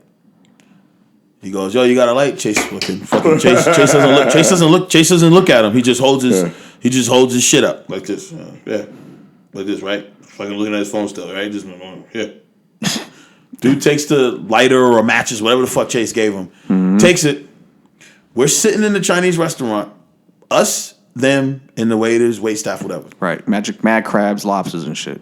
The dude, eels. The dude lights. He's true. He's true. The eels, crabs, lobsters. The dude lights a cigarette. Maybe rats. Goes like this. Chase and hands Chase back the lighter or matches or whatever. And Chase goes, yo, what are you doing, yo? He's like, yo, what are you lighting that in here? What are you, out of your mind? Right? I'm like, this dude, what the fuck? The dude goes, yeah, I am out of my mind. And then he just walked outside, and I'm like, man, these motherfuckers already look shady. Yo, here we go. I just want to eat some fucking food, dog. I'm like, yo, why are you asking this dude if he's out of his mind? He's like, yo, you can't light that shit inside. I'm like, well, let them fucking tell him. You don't work. You know what I mean? This ain't you're not working. I'm like, yo, you're not working here. Why are you acting like that? He's like, nah, dog. I'm just saying, yo, chill, dog. Chill. I got this. I'm like, you got what, dog? We're sitting. This is how he's acting. This is how he's acting, right? Nah. No. Let me tell you. Let me get to the end, and then you could just tell your whole fucking version of it. But I'm telling you, this is why I know. That's why I was like, man, I ain't fucking with this dude late night. So then we look over. The other drunk dude keeps talking. The other drunk dude's like, yo. He's not saying anything about what just happened because he's not privy. He's not paying attention. Yeah, happened right next to him, but he's still fucked up. He's like, yo. What you order when you usually come in here? He's still talking about the food. He's fucked up, right? He's fucked up. He is fucked up, right? So I look at him. I look at the dude. He looked fucked up, right? And he's fucked up. You know, he's leaning. He's like, yo. He's like rubbing himself. He's like, what you order when you usually come in here, right? And I was like, yeah, I don't know, man. I get all kinds of shit. Chase is still just looking down at his phone, not paying attention to him. I was like, yo, dog, why don't you pay attention to this dude a little bit? Just chill. He's like, yo, why the fuck I'm paying attention to these drunk motherfuckers, man? I came in here to eat. I didn't come in here to pay attention to them. He's like, yo, see, I'm saying, dog. Yo, man, you don't know about me out here in these streets, yo. You don't know about me out here. Yo, we're just trying to get Chinese food. I'm like, this fucking dude. He's like, yo, you don't know about me out here in these streets, see? Yo, I've been surviving just fine, dog. You know what I mean? Fuck that, man. I'm like, yo, these dudes look shady, dog. He's like, man, fuck all that, man. These dudes, yo, you don't know that. Yo, I've been surviving just fine. I'm like, it's almost antagonizing. Like, that's what I'm saying, dog. By not just looking at the dude. No. But also, like, to be like for yourself. Like, you want to. I would want to know. I want to investigate how fucked up these people are. You got to talk to him, find out, like, all right, we got to find his pressure points. You know, you can't just wait until he explodes and stabs you in the neck. So this is my thing. The whole time I'm just being, friendly enough to enjoy my food. You keep an eye on him. I'm making sure that everything. Keep an eye on him. Yeah. That's it. That's all I'm doing. I'm being friendly enough to enjoy my food. Now I already think the dude outside is fucking ready to just fucking go to work. Because to me, I'm like, what if these dudes? What if they are packing? What if they just holding some shit, right? How tough you are, you can't. No, because that's what I'm just thinking. Like, they look to me. One of the dudes, the drunk dude, looked like they like every once in a while he'd do like a little he would do this shit. He would do like a little evil look every once in a while. He'd be like, yo, he would look at you for a minute, right? There was plenty of time when we ignored him. Like there was like stretches of 5 minutes where we'd be sitting there. He'd be like, yo, the creepy stare, the breathing stare. How your food tastes, yo? How your food tastes, right? Food. And we're in the conversation. We hear this motherfucker, but we just keep going for a while. And then eventually, you know, because I'm like, man, I need to make sure everything's straight. I'll look over at him and be like, yeah. This shit's, it's good, man. It's good. Did you get this? Word. Yeah. I go back and I keep talking to this dude the whole time, purposely. Look at this fucking dude. looking away like every time. Oh, oh my god, this dude is the fucking most little diva-ish bullshit, dog. Yes, No, very no, diva, very diva. He's just always ready to fight. So I saw him jump. I saw him jump out of the car like 2-3 times on a road rage incident. I was sitting in the car. He gets out of the car. I was like, what?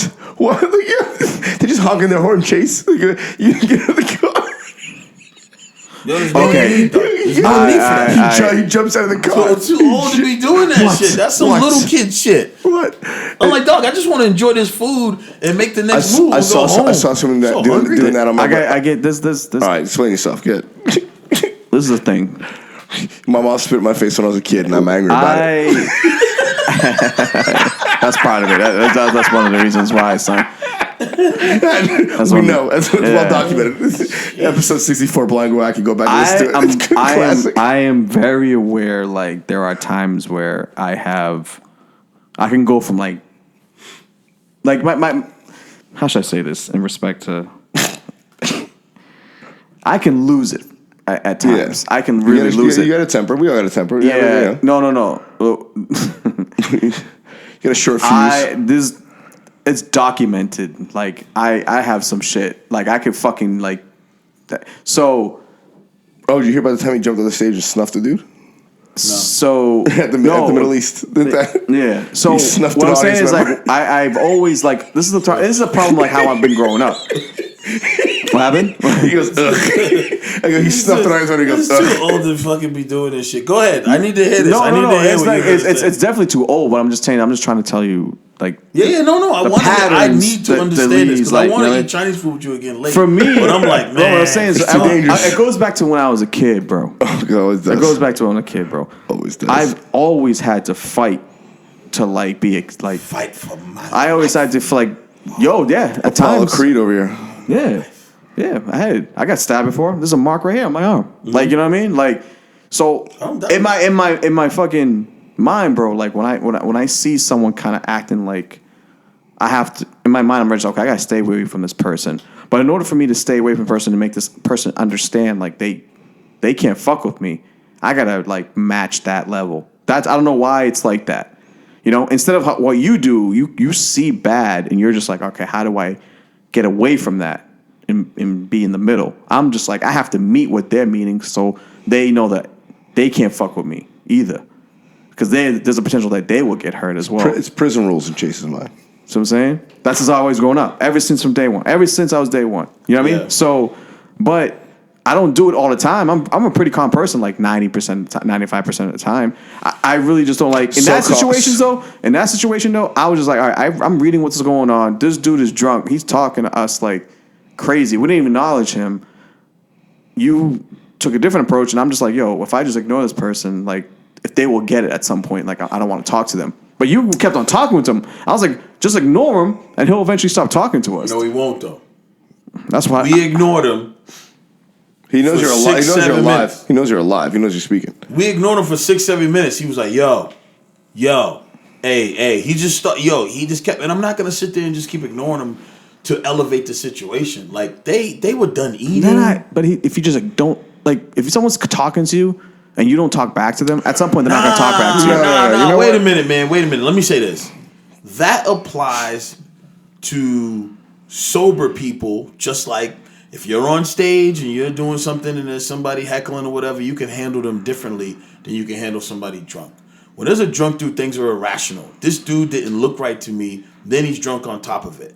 There needs to be a neutralization in that situation. And somebody needs to neutralize that motherfucker. Yeah. So I'm looking at it like, I'm not going to sit there like we don't hear the dude or see the dude. We're right next to him. That's some dickhead shit. Even if he was sober. Fuck him. I'm saying, see, that's what I'm saying. That's how you are, but I'm not like that. Yeah. Even if the dude was sober and he was trying to talk to me and be... I would talk with him. And be normal, then I'm going to talk to him. But like, when there's potential... Like, it wasn't like it was some drunk person some naked drunk dude that we can't see he got nothing on and we ain't got nothing to worry about. In my mind, I was like, I want to just enjoy my food. So if I got to spit with this dude a little bit and talk some shit to him a little bit just to make sure that everybody's happy and I can eat and enjoy the food we just ordered. Get out of there with no scratch. Then I'm cool with that, man. I don't give a fuck, man. Fuck all that. Like, I gotta be crazy and all that shit. I don't. No, I ain't gonna be I crazy. can't shove anybody. You ain't It fucking be crazy. I just ignored him. Like I wasn't like showing my tough. You being like you ignored him, but to the point of like being impolite and like antagonizing. That's what it was like. Like at the 7th minute when he's talking, by the time he's talking to him, you should have been talking to them.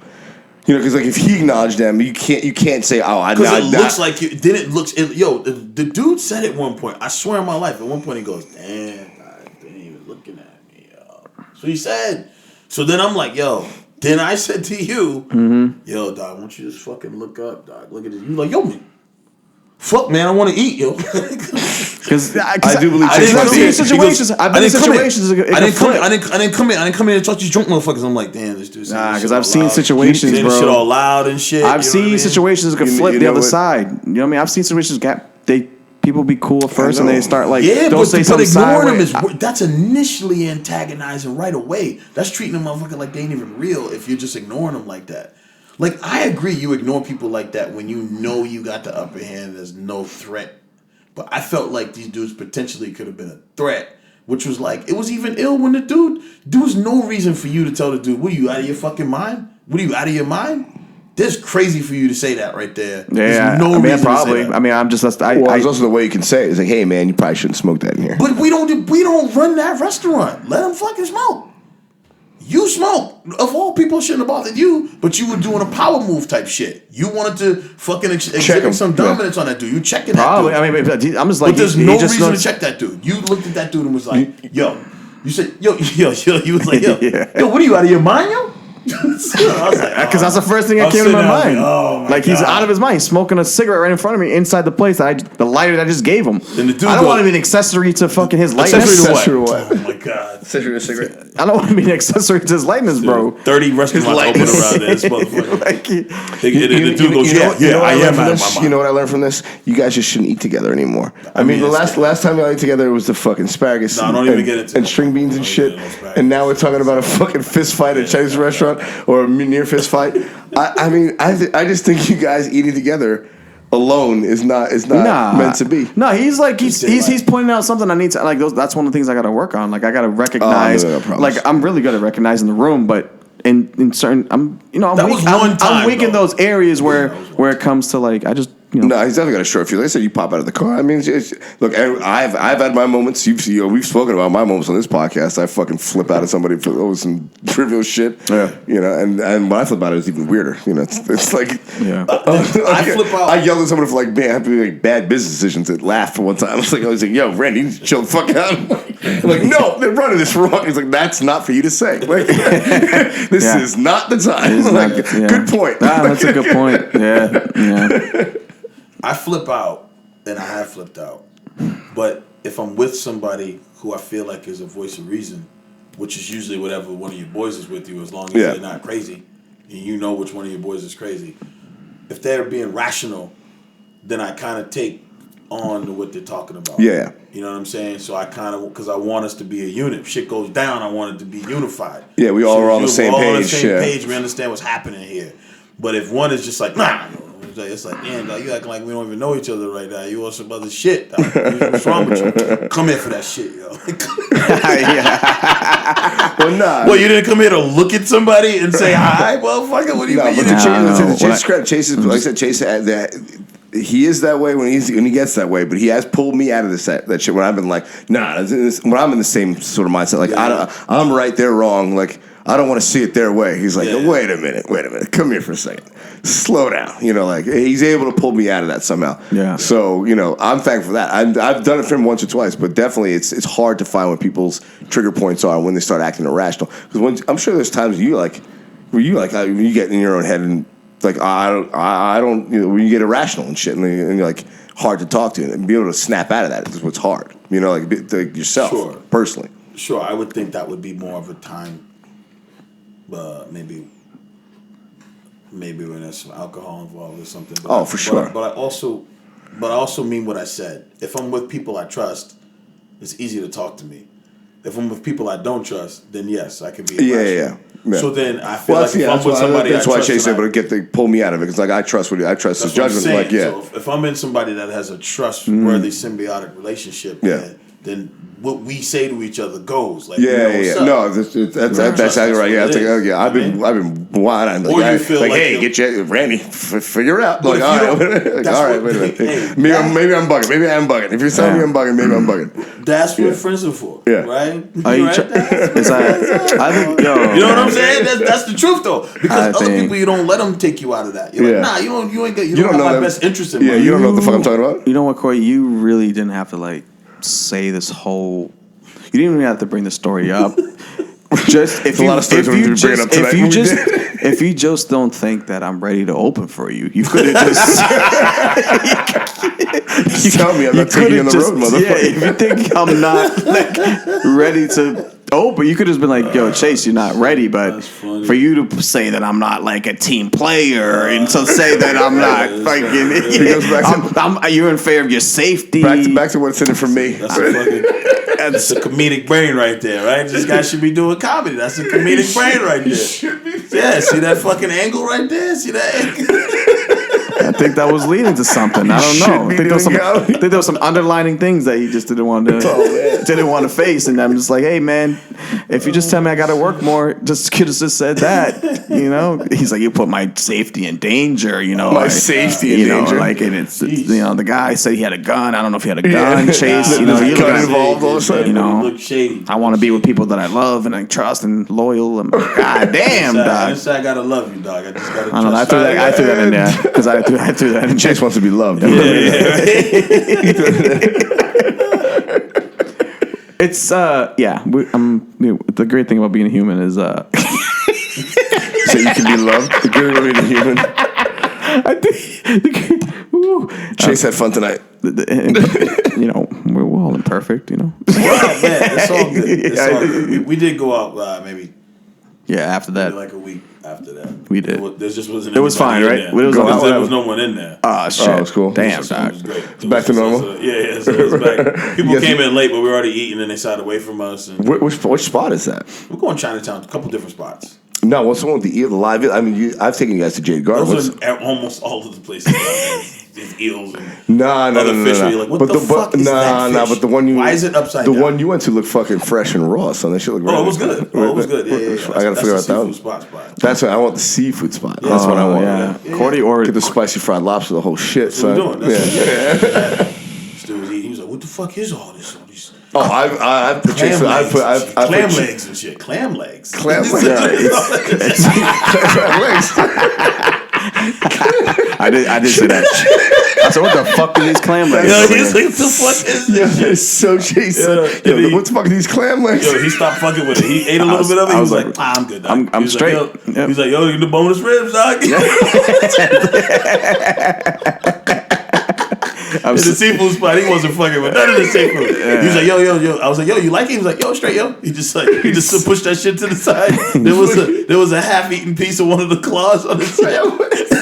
Fucking clam. He wasn't fucking with it. Yeah, dog. Corey took a utensil just to fucking eat the shit. I'm like, I gotta use fucking tools to eat this shit. I'm like, I ain't with all that. You had to crack it open. Nah, it was cracked. It was all split, but I was using a piece. Spoon, It was all split and fried up, but I was using a piece to scoop it out. Too much work. But when someone marrow doesn't fuck with fork, whatever they call it. Yeah, and when someone doesn't fuck with it, when you look over and they still got a lot of meat left in the claw, you're like, I was like, did you like it? He's like, yeah, it was straight. And then I didn't see him fuck with it the rest of the time. He just kept pushing. Sucking on the. No, there's a lot of meat in the claw. Yeah, you said that too, Corey. He's like, a lot of meat in the claw. I'm like, yo, there's no goddamn meat in the claw. You're like, there's a lot of meat in the claw. Son, if that was a chicken wing, there would have been mad meat on that wing. Oh my god. I just don't know how to eat it right. I don't know how to eat, that. You don't know how to eat it all. Crab right. Crab right. Whatever the fuck it is. Clam legs. Eating these clam legs. These fried clam legs and this shit. He's like, damn, I like all this seafood bullshit. He's like disappointed I liked it. Damn. You like the seafood bullshit, yo. Damn. That's a bonus spare with chicken wings. At least you didn't bring up the fucking your vegetable choices. Yeah, exactly. Well, when Corey orders food, it's probably the. I've never seen Chase more angry. It's the. I'm not. That's no wonder he wanted to fight those two Puerto Rican cats. He saw you order, son. He was fucking. Yeah. He's ready to punch somebody in the face. Oh, I mean, he does it when Corey's like. He's angry about you order. He gets so. I watch him like huff and puff as you order. What? Because Corey be like, Corey, this is how Corey orders, man. It's like Like you said, he's kind of like you. If he's taking care of something, he's gonna make sure everything's be taken care of right. He's gonna do it the right way. Yeah. But with Corey, he's gonna take his time to make sure. He asks questions too. Yeah, it's like he opens it up. The lady's coming over, so he asks her, like, "Can you have some water? Make sure water. I want mine with no ice. No ice. You can get his with ice because Chase likes ice, but mine's I don't want no ice. Yeah, everything's special order. This one. Plus, like when you get the water, you can make sure mine's a lime, not a lemon. Make sure it's a lime, okay? Then she comes back. She leaves to get the water. But Corey, before she goes gets the water, Corey be like, hold on. Can you also give me another menu? Because I don't know if like all the food's on the menu on my one on the first one that I got. Yeah, get the special. So then she goes and she's she's already fucking like, what the fuck is this guy talking about right now? So now she brings the ice. Now he's looking at two menus. I'm looking at my own menu. She's looking at him. He's like, why does he have two menus? He's like, and then he looks like, all right, are the same chicken wings on this menu? The bar menu and the lunch menu. Man, I'm going, son. Let me rise, son. Let me rise, son. Then he goes, I get the chicken wings. Are the chicken wings on this menu the same as the chicken wings on the second menu that I'm looking at, right? So that's the fucking second question, which is fucking stupid, right? So now, I'm just like, what the fuck's he talking about? Now he's gonna go into the vegetables. He's like, okay, the vegetables, is all the vegetables steamed, or can I have a grilled? And then she's like, well, it all comes in one type. He's like, okay, cool. He's like, are you sure I can have it grilled? Then he goes to then he starts ordering like two fucking vegetables, which we won't get into that are the same color. That's a whole fucking different thing. That's a whole different fucking different travesty. Oh my god! And it's just like, the process is like, I respect the fact that you care about what you order and you want to make sure you're ordering the right shit because you're paying for it. 100% agree. Because I feel like that's what Corey's probably his defense is gonna be. Mm-hmm. I'm just saying, you're 8 miles. You've eaten there like 100 times, so you probably know what's on the menu already. You know what I mean? I don't know if that's a valid defense, but it is. It's a valid point. Many people have talked about me when I order. And this is it's true. It's a problem? No, it's not a problem. No, people have talked about it. Here's the thing. I never feel bad about it. It's not a problem. Here's the thing. Here's why. I order what I want. So, like, of course, there's some truth in every joke. So, as you're saying, the double menus, all this other shit. Obviously, a lot of that's not true. Right, exactly. But the timing of some of it is. So, yeah, I get annoyed when I don't get what I ask for. And people always want to give a break to the server. I used to be a server. I used to be a bartender, right? So, I get annoyed when people don't give me what I asked for because I gave people what they wanted to receive a good tip. So, if I ask you, can I have 2 lemons? Or if I ask you for a lemon, if I ask you for a lime, if I ask you for sweet potato fries instead of regular French fries, I could just be satisfied with whatever the fuck you bring, right? I could be like, thanks, but I'm annoyed. I'm paying you for this for a reason. So I show up, I want what the fuck I want. And so I'm very specific. A lot of places when they make your chicken wings, people always laugh. Like when they make your chicken wings, they don't cook them well done. I want them well done. I want my chicken cooked. I don't want to bite into fried chicken wings and they're raw inside. And people are like, then I got to send them back. Because I'm very particular. When I get my food, I want to eat my fucking food. I hate the send back. The send back sucks. Send back, when I used to have to bring people's food back, it sucks.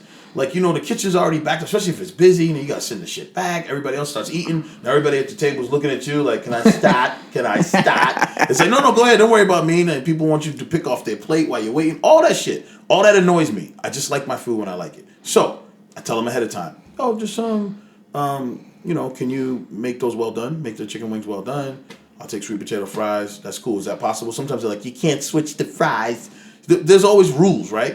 You can't switch the fries out. It has to just be regular fries. I'm like, okay, give me a side of sweet potato fries. People are like, this dude always wants some extra shit. Yes, because I wanted sweet potato motherfucking fries, okay? If you guys want my other fries, take them. Because what happens is a lot of people I eat with complain after they get this shit. But I get my shit. I'm happy. I'm like, you should have asked for what you wanted at the beginning. Now you're sitting over there pouting like, can I try your other wings you got? Because I know you got both sauces. Because you asked for both sauces, but I didn't have the heart to ask for both sauces. So can I try your other barbecue sauce? And that's when I start being like, why don't you ask for it?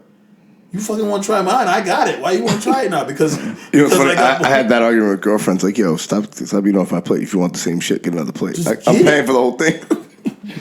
No, but people complain about what they get. And I don't like complaining about what I get. I wanted to know. But you always order everything at one time. I've noticed about you. Right? Me? I know what I want. I don't like staggering. I do it too. No. I want the whole fucking run. Don't go anywhere. And I hand them credit card. No, but this is what I was going to ask you, and this is what I fucking do. Yeah. Do you tip 20%? I always tip 20%.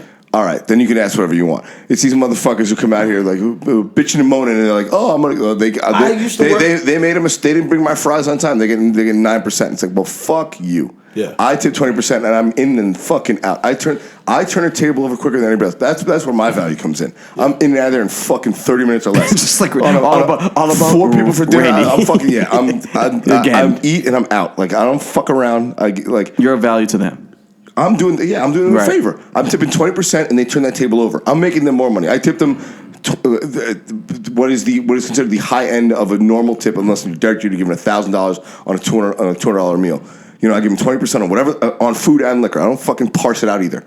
No, I don't parse it out. Some people parse it out with the subtotal. The whole fucking bill. No, I don't do that. No, I'm saying some people will take the subtotal instead of the total. No, I take the whole fucking thing. It'll be a few dollars less. They'll be like, oh, so 20% off the subtotal. Really? If you look online, that's what it'll say to do. It'll say you give 20% off the subtotal, not the total. No. Once you get the taxes and shit in, they like do it off of the actual subtotal. Okay. There's plenty of sites that will say that. Wow. I tip off the total. Sure. Yes. Right. So I do 20% on the total, and I'm in and I'm fucking out. But I just want to be in and out quick. But I hear your point. If you're paying for it, then yeah. But I agree with what you say. What annoys me are the people like, oh, they didn't have the heart to order what they wanted, and they pick it on your plate. It's like just be specific and be upfront and be decisive. If you're wishy-washy and you get wishy-washy service, that's on you. Yeah. That's on you. Oh, I didn't like it. Well, then what the fuck are you eating it for? And there's a lot of times I'll look at a dish. Exactly. I agree with you, bro. And there's a lot of times I'll look at a dish and it'll say like, this dish comes with angel hair pasta, right? And I'll be like, I'm just saying angel hair hypothetically, right? Let's say it's everything I want in that dish, though. I'm not afraid to ask the person, can we do penne pasta with this? Can we do penne? Or, you know what I mean? Can we do some bow ties? Or can we just do spaghetti? He does go the extra mile a little bit. I'm saying, I'm not afraid to ask that if I want that, though. If all they can say is, no, we can't switch that, or of course we can switch that pasta. I feel most of the time they go. I think Chase's problem is. I think it's the fact that you're specific about what you want. Like, angel hair is good enough for me; it all tastes the same in my mouth. Yeah. But you like it's the same taste, but you want the shape of the pasta different. And that's what bugs Chase out right now. You want penne pasta? For me, I treat restaurants like. Well, actually, let me say this. I heard a comedian say this. He treats when it comes to restaurants, he treats it just like comedy. And I just heard it from a comedian the other day. He's like, when you go into a restaurant and there's a menu there, that's what you're paying for. That's what they got. They, if there's fucking a pasta meal and you're asking for if it's a pasta dish, but you're asking for whatever, a different, I don't know, seafood or some other shit, and they don't have it. What I would say is, it's kind of like comedy. Let me roll with you. You coming in to see that comic, if you don't like what they're saying, you kind of just gotta just fucking either just accept it and just deal with what you got, or choose another fucking restaurant. That's how I see it. You know what I'm saying? I'm not saying you're wrong. No, I'm just saying. Wrong. Yeah, okay. I'm sorry. So what I was gonna say is, I get that, and that's one way to look at it. But that's not how I roll through the world. A lot of people roll through the world fit in a set rule structure. I don't roll through that rule structure. So if 99% of the people are walking through that restaurant and they doing it that way, fucking cool. That makes it easier for me being 1% to be like, can you just take the pasta out? I just want vegetables. Or veggies. I'll pay for extra veggies. No problem. They do it all the time. But you're not ordering off the menu. You're not like, No, but it doesn't even matter if you do, though. That's my point. Like, see, again, you got... No. Hear what I'm saying. You guys are confining yourself to the rules of wherever you're at, and you're making it seem like it's bad if you ask outside those rules. I don't feel like that's bad. So I don't feel like when I go in a restaurant, it's like, this is exactly how everything is, and this is what you get, and you can't change anything. Yeah. When I'm saying order off the menu, I'm talking about like walking into a place that sells burgers and ask for pizza. You don't do that shit. Bro, I'm not going to send them away from their business to shit. But that's what I'm saying. Of course not. You're asking for a different. What other kinds of pasta you have? What other kind of vegetables you have? You're not going out of control. Let's not bring me a fucking. Let's not be silly about it for 1 second, because I want to make sure you guys understand my point. Of course, I wouldn't go to a burger place and ask for pizza, because that means they're leaving their establishment to do that. What I'm trying to say to you is, if they say 3 topping pizzas is the most toppings we do, I'd be like, let me get 5 toppings, and I'll pay the extra 2. Yeah. What the fuck are they gonna say? No, that's it. No. Or they're gonna be like, no problem. It's just going to be $3 extra. I'm not like, it only says 3 and that's it. Like, I don't confine myself to bullshit rules. But you're not afraid to pay for it. No. But no, that's a big part. No. The big part is the ask. No, his point was what that comedian said. It has nothing to do with paying for it. Chase's point was the comedian said, whoever he's talking about said, this is the menu, this is what I get. That's a set of rules. We can get into the money after. I'm also willing to compensate for it. That's what I'm saying, yeah. Even the ask is what fucks up a lot of people. Like, I've been asking I'll pay extra, school lunch. I do that, Bro, I've been asking since school lunch. Like, this is what I want, I'll pay extra, yeah. Let me have another slice of pizza. I'm cool with the lunch ladies. Like, I'm not... Other people were like, how did you get 2 slices? Oh, shit. How did you get 2 slices of pizza on pizza day? You're only supposed to get 1. They hooked me up with 2. Right. How you do that? I asked her. Well, other people are like, hey, you can't. The rules are 1 a day. Well, fuck. Be in the rules then. I'm not. I'm taking it for the other kid who's sick today and didn't make it. I got that extra slice. Yeah. You know what I'm saying? Yeah. I ordered those extra vegetables in my shit. So, yeah, I am like that. But that's something that that's one thing that I really like about myself is the fact that I'm not like, I break those rules. Yeah. Like, I don't feel bad at all about, but it's not on purpose. It's not like I'm purposely breaking the rules. I'm just asking for what I want. And sometimes they do it, and sometimes 99% of the time they do it. Well, people are reasonable. Yeah, it's not Of course they're reasonable. As long as you're not being unreasonable. And they're like, all right, yeah. If I was getting a Subway sub and I said, can you put a little bit more chicken on there? Or just at a sub place, can you put another meatball? Let me get one more meatball. That's me. That's what my friends will always make fun of me for. Like, if they heard this or they heard you, if they heard you saying something like that, I'm like, let me get one more. Right. But am I really that bad? While you're sitting there, you're like, I could eat a whole nother sandwich. I'm like, well, I had an extra meatball. I'm good. I got what I wanted. I'm good. You know what I mean? That's all. That's why I'm glad. All right, we'll do. I mean, I just want to watch you guys order together every once in a while because it makes me laugh. But you're not wrong in the way that you think. Right. It's just that I don't want to, I'm not going to feel wrong in the way that I think because it's so like you have your own things that you do that I would be like, that's fucked up. And you're like, it's not wrong. Like starting a fight at a fucking Korean restaurant in the middle of the night, whatever. Both have things and ways of things that you do that you are like, this really isn't hurting anybody. It's just funny. Like, I love breaking the mold of what most people think is okay in that sense. Like, talking about ordering fucking food. And for someone to ever be like, why can't you just do what it says? I don't know. Why don't you conform some more? The fuck away from me. Right. Ask for what you want. You won't get it otherwise in this fucking world. You can go through getting so much more. All right, Corey, you could fucking have more chicken wings, man. No. I don't mean it to come off that way. But I do mean it emphatically. Like, I mean, like, ask for what you want. Like, I was a door guy. I was a bouncer. I guess you can equate it. You can even equate it to comedy once you reach a certain level too, right? And in life, right? Okay, so I was a bouncer. People had asked me for stuff when they come to the door. Yo, can I get in? So. If you come the right way, yes. Yeah. I used to go to places, cut a whole fucking line. I would cut lines all the time. Juice you up. I would cut lines all the time. This is what I used to do. Before I started working in the club world or whatever, I would cut lines. I would go to the front. The line is long as fuck. I'm talking about all the bars you can think of back in the city in the day. Gypsy bar, all these fucking places. Oh, yeah. Venue. I'll cut the line. Go right to the front. I'll wait. I just chill. This is just little shit I used to do. I would chill. And then there's always a fight that happens, or there's always someone arguing at the door, or the bouncer's always telling somebody no. And as soon as he's like, yo, I said no, I said whatever. Go up to the bouncer, I'll be like, fucking people don't get it, man. Yo, if that dude keeps giving you problems, let me know. Yo, how long is the wait, bro? He'd be like, yo, 2 minutes. Be in the club. You pretend I was back for 30 seconds and get in the club. In the club. But I'd say whatever I had to say. Yeah. That's just one of the things I said. And my friends, sometimes there'd be people with me, they'd be like, yo, what the fuck did you say? Right. I'd be like, nah, I just talked to him for a minute, whatever. Because I can't explain to you what I say. Even me saying it to you right now, people will hear it and they'll be like, that's so stupid. If that was me, it wouldn't happen like that. Yes, it would. Yeah. There's certain things you can say. I'd find out what it was with you. It's very rare that someone would be such a hard ass that I wouldn't get in based on saying something. I'd find something. You know what I mean? Yeah. I'd find something. I'd be like, yo, well, you're good. I work in a city. I do blah blah blah. I say whatever, but I talk to them at the pinnacle of everything. I talk to them respectfully, and I give them what they want, which is the authority at the time. A little ego stroking, that kind of thing. Yeah. To eventually get what you want. Of course. Right. Because the smartest ones, that's what they would do to me.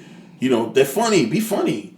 I give guys on the street money when they have a funny sign. Oh, yeah, of course. A funny sign? Yo, man, I'm going to get fucked up tonight, but just give me 50 cents. You know what I mean? Like some shit. Oh, man. I remember one of my favorites in New York City there was a guy who used to hold up a sign that says, "Tell me off for $1." And people hand him $1 and just curse him out. And that shit was hilarious. That's great. And that got a ton of money, dude. If I ever went outside, I'd use that sign. Tell me off for $1. I'd use that. It's tremendous, dude. He used to crush it in Times Square. I mean, how can you not? Yeah. That's funny for someone not homeless to do. Jesus. Just regular clothes do that shit. People would love that. Yeah, just go to a busy subway cut. Do that shit. We should do it. Yo, we should do that shit. The middleman on the street. We should all take turns, just fucking rotate and do that, and just get told off for an hour and have to fucking talk about how bad that shit felt. Wow, that actually be funny. Like an hour each, we have to talk about that shit. Eat it for that. Like I really believe that dude. Yeah, that guy really got it to me. Really kind of got you. He really got me. He really kind of hit my heart. Hit my heart. That's crazy. He reminded my father was weird. Yeah, you know. Shit, he said he uses certain words. You know, this fucking dude was like, I believed him. He knew me. You're like, yo, I think that dude was just fucked up inside. Anyways, he's just got his own problems. That's great. It's him. It's on him. Yo, dude, man. we're at 2 hours, dude. So so Corey, you look like you had like a lot of fun tonight. Yeah. It goes back to that thing I was talking about. When people say that to me. He had fun tonight. I don't know if he did, but you look like you had fun. What's the next move for this year, and what do you got coming up? I guess would be what's going on. What's next for you, kid? Next move for this year. I mean, last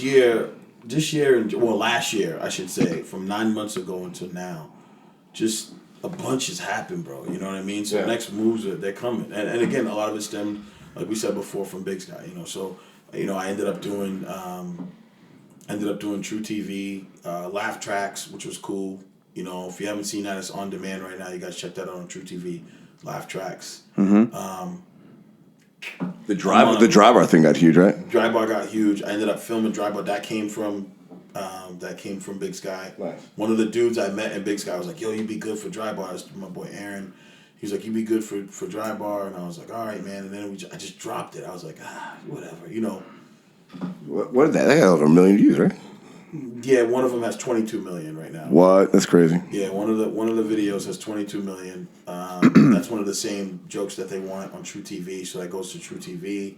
They reenact it. It got a lot of views on YouTube. Yeah, that was cool. I saw that. Then there's one. I do another joke about breaking in the house, and they put that one up there too. I don't know if you saw that one. I remember that bit. They do a good job with it. It's real good. So that one's on True TV as well. And then I did a Dry Bar special. I went out and did a clean comedy special. I think I might have just filmed it when I was here. If I was here in April, I think I filmed it in late March. So I just would have filmed it. I probably talked about it last time. Oh, nice. Yeah, when I was here last time, I probably talked about it. But that's when I had just filmed it. It hadn't come out yet or anything like that. Yeah, it hadn't dropped, yeah. And so some of the jokes from that went viral. So that was cool. So I had a couple viral videos this year. All of them that I put out are over 1 million, but one of them is 22, 23 million right now. Nice. So that was cool. Yeah. So just, people are like, what came with that? I don't know, increase in followers and sure. And ads. More bookings, man. Ads to the website, more bookings, more exposure. So a bunch of people hit me up from tons of places, other club owners and things like that, which was real cool. Cruise ships. I started doing cruise ships this year. Last year.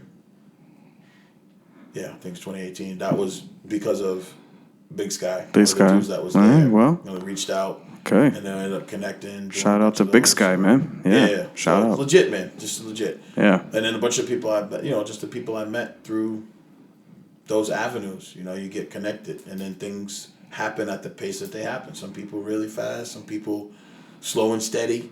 You know, I feel like career-wise, it's been more slow and steady right now, but it's cool. It's like going at a pace that's like manageable. You know, I got management.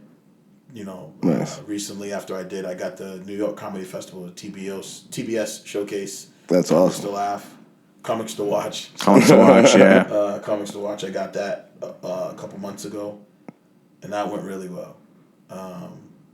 So.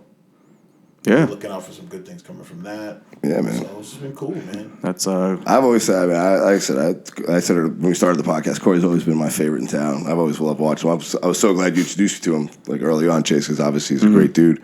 But I don't know. I feel like the whole world's about to find out how funny you actually are. You know, I mean, I've known since I met you. I was like, I remember we were standing on Newbury Street for like 3 hours outside of your car. Back when you had the thing, your girlfriend's car, whatever. It was a sedan. It wasn't the SUV you got now. It was like a little sedan. No, that's my car, man. I used to have a Prius, some shit. Nah, I used to. What was it? I used to have a SI, Honda Civic SI. Yeah, it was like a little race car. Yeah, we were standing outside of that.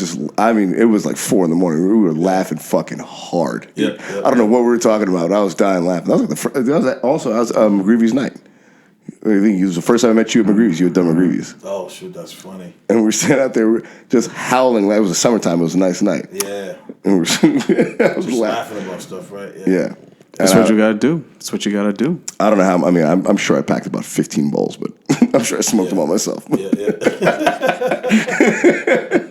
Make sure you guys follow him. Mr. Corey Rodrigues. That's with an S. Corey Rodrigues with an S. Corey with an E, Rodriguez with an S.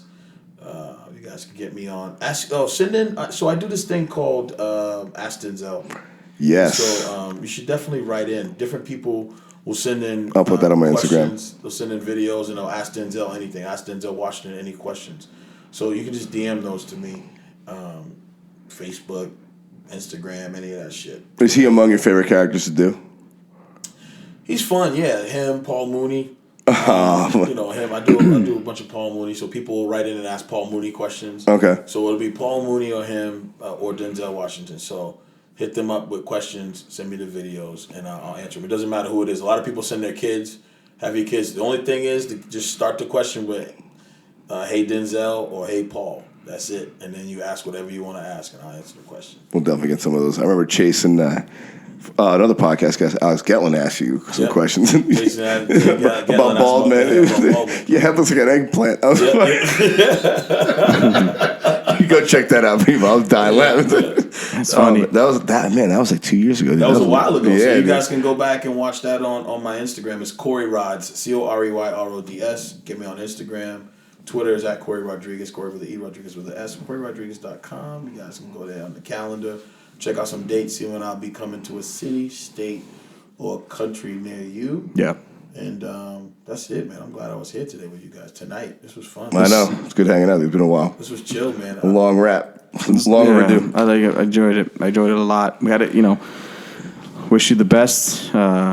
You are about to go to war or some shit. I know, right? Brother. You got anything to plug? You got somebody? Just thanking Corey for being on the podcast. Yeah, this was awesome, man. We got to do it again soon. Absolutely. We got to get Orlando out here, too. I know he's from Mr. International, Mr. Worldwide. Fucking. Yep. People getting busy, man. People working, man. I know. I'm happy for him. It's the time, No, I don't have anything I really don't have anything to plug right now. Right. I just, I'm just glad it's a new year, another year, just keep being consistent. Keep it rolling. And keep it rolling, health is wealth, so. That's right. I feel like we were everybody was a little bit more amped up, and then we started smoking a little bit. And it calms you right the fuck down, baby. Everybody kind of calmed the fuck down. Man. That's what happened. It's very, very chill right now. I know. Well, I mean, we've done 2 hours, Corey. This. Oh, wow. This was a good one. Yeah, this is. I mean, we just Joe. Joe Rogan's 4 hours. This is just Joe. No experience. No, for us, no experience. For us, this is. I think the only one longer that we've done is 2.5 hours. This is probably our second or third longest podcast. Oh shit, that's dope. Yeah, we usually keep it about an hour 10, and if we run long, we'll run like an hour 30, hour 35. But this was. I mean, I looked up; it was an hour 55. We're way over that. It was so crazy. I looked at my clock. I'm like, we just did a podcast for 2 hours.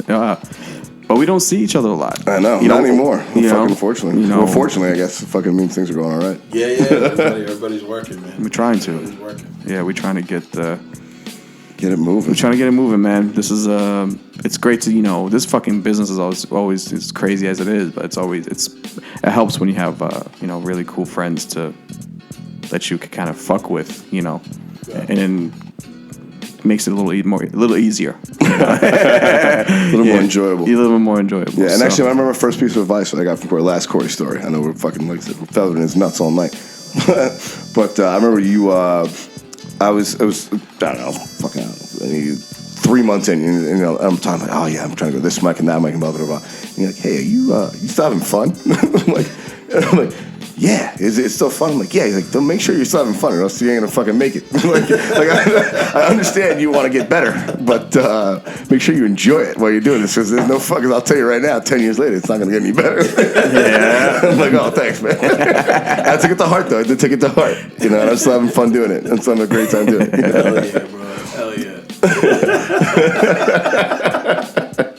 This has been the Ready Set Blow podcast for tonight, that's man. Right. I'll be at McGurdy's this weekend. 2 shows Friday, 2 shows Saturday, Sarasota, Florida. There you go. And then after that, I have no fucking idea. I'll be back here talking shit with Chase next week. You know it, baby. That's right. But we'll see you next week for Corey Rodrigues, Chase Abel, and I'm Randy V. And we're out for this week, guys. Peace. Peace.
Raise a Blow podcast, you fucking bitch. And fuck you, Marty.